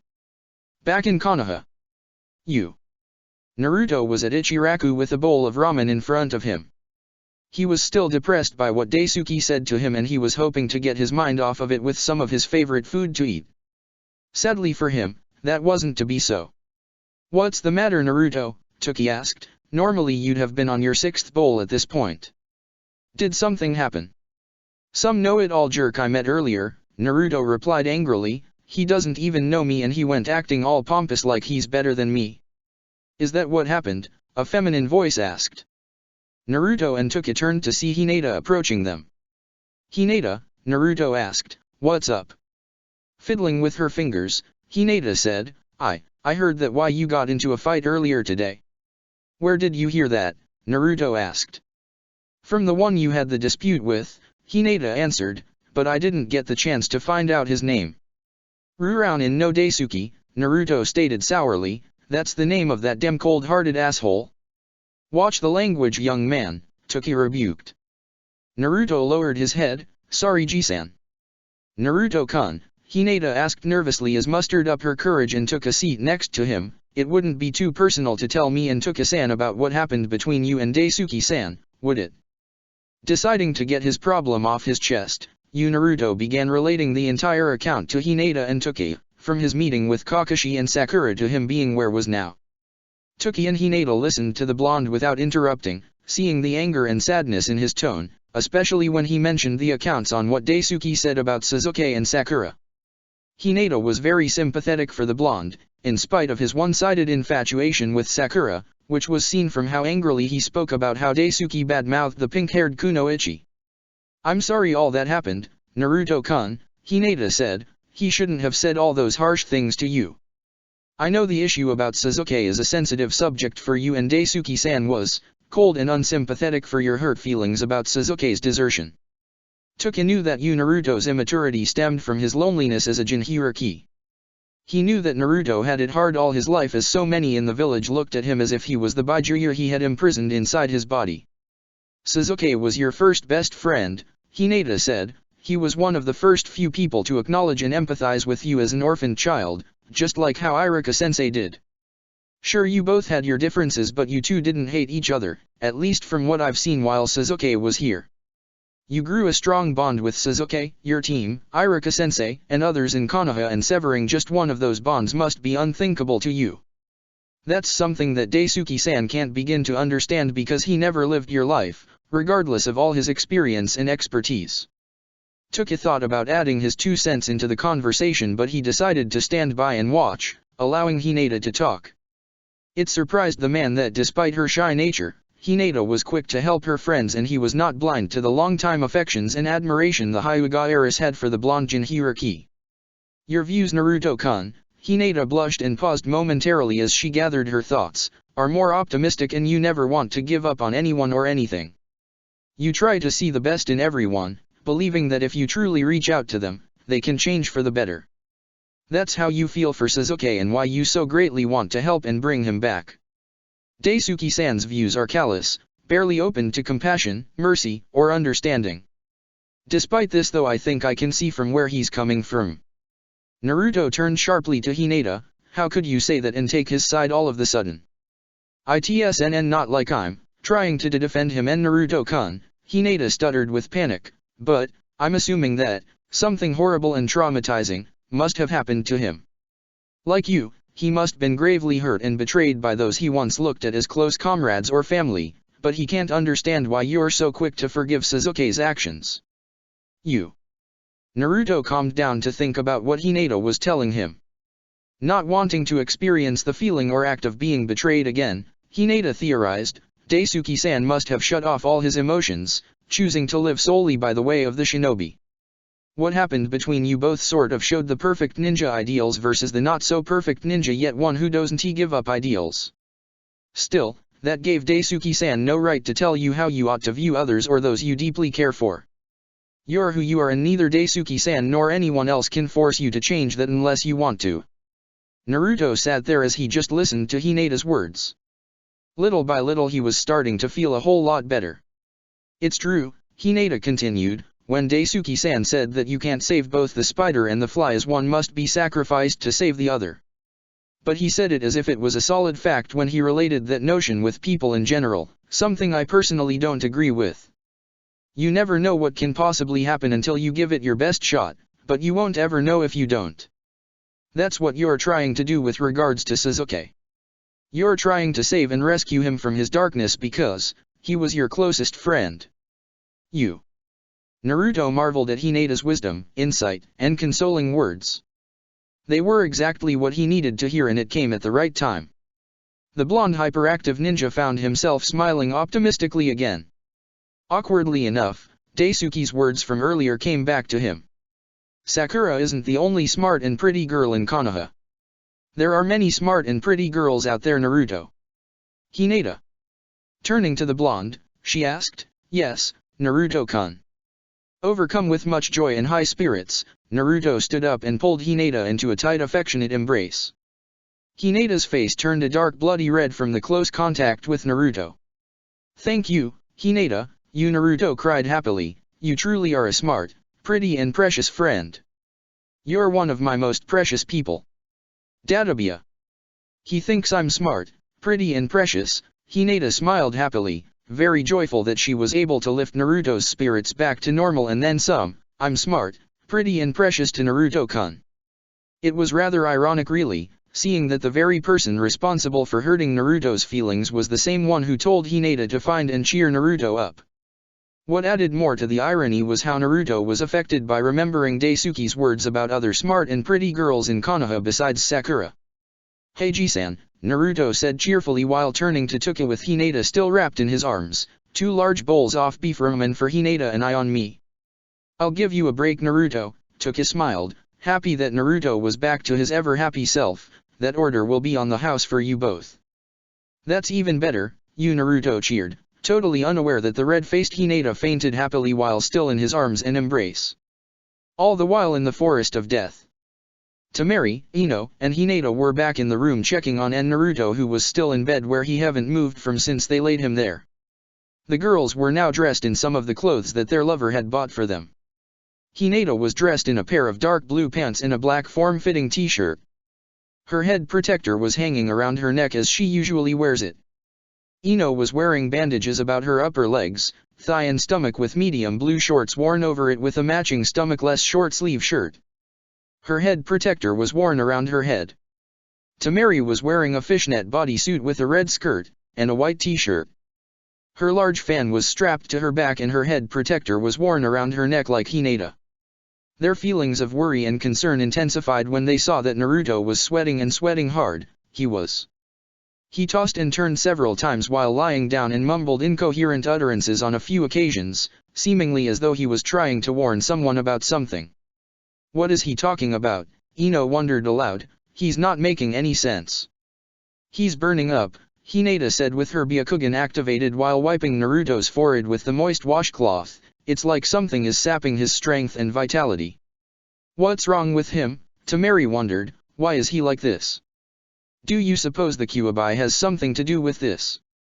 "I found no indication of Kyuubi's chakra or influence anyway in him," Hinata said before turning to Ino again. "Ino-chan, can you try your jutsu once more?"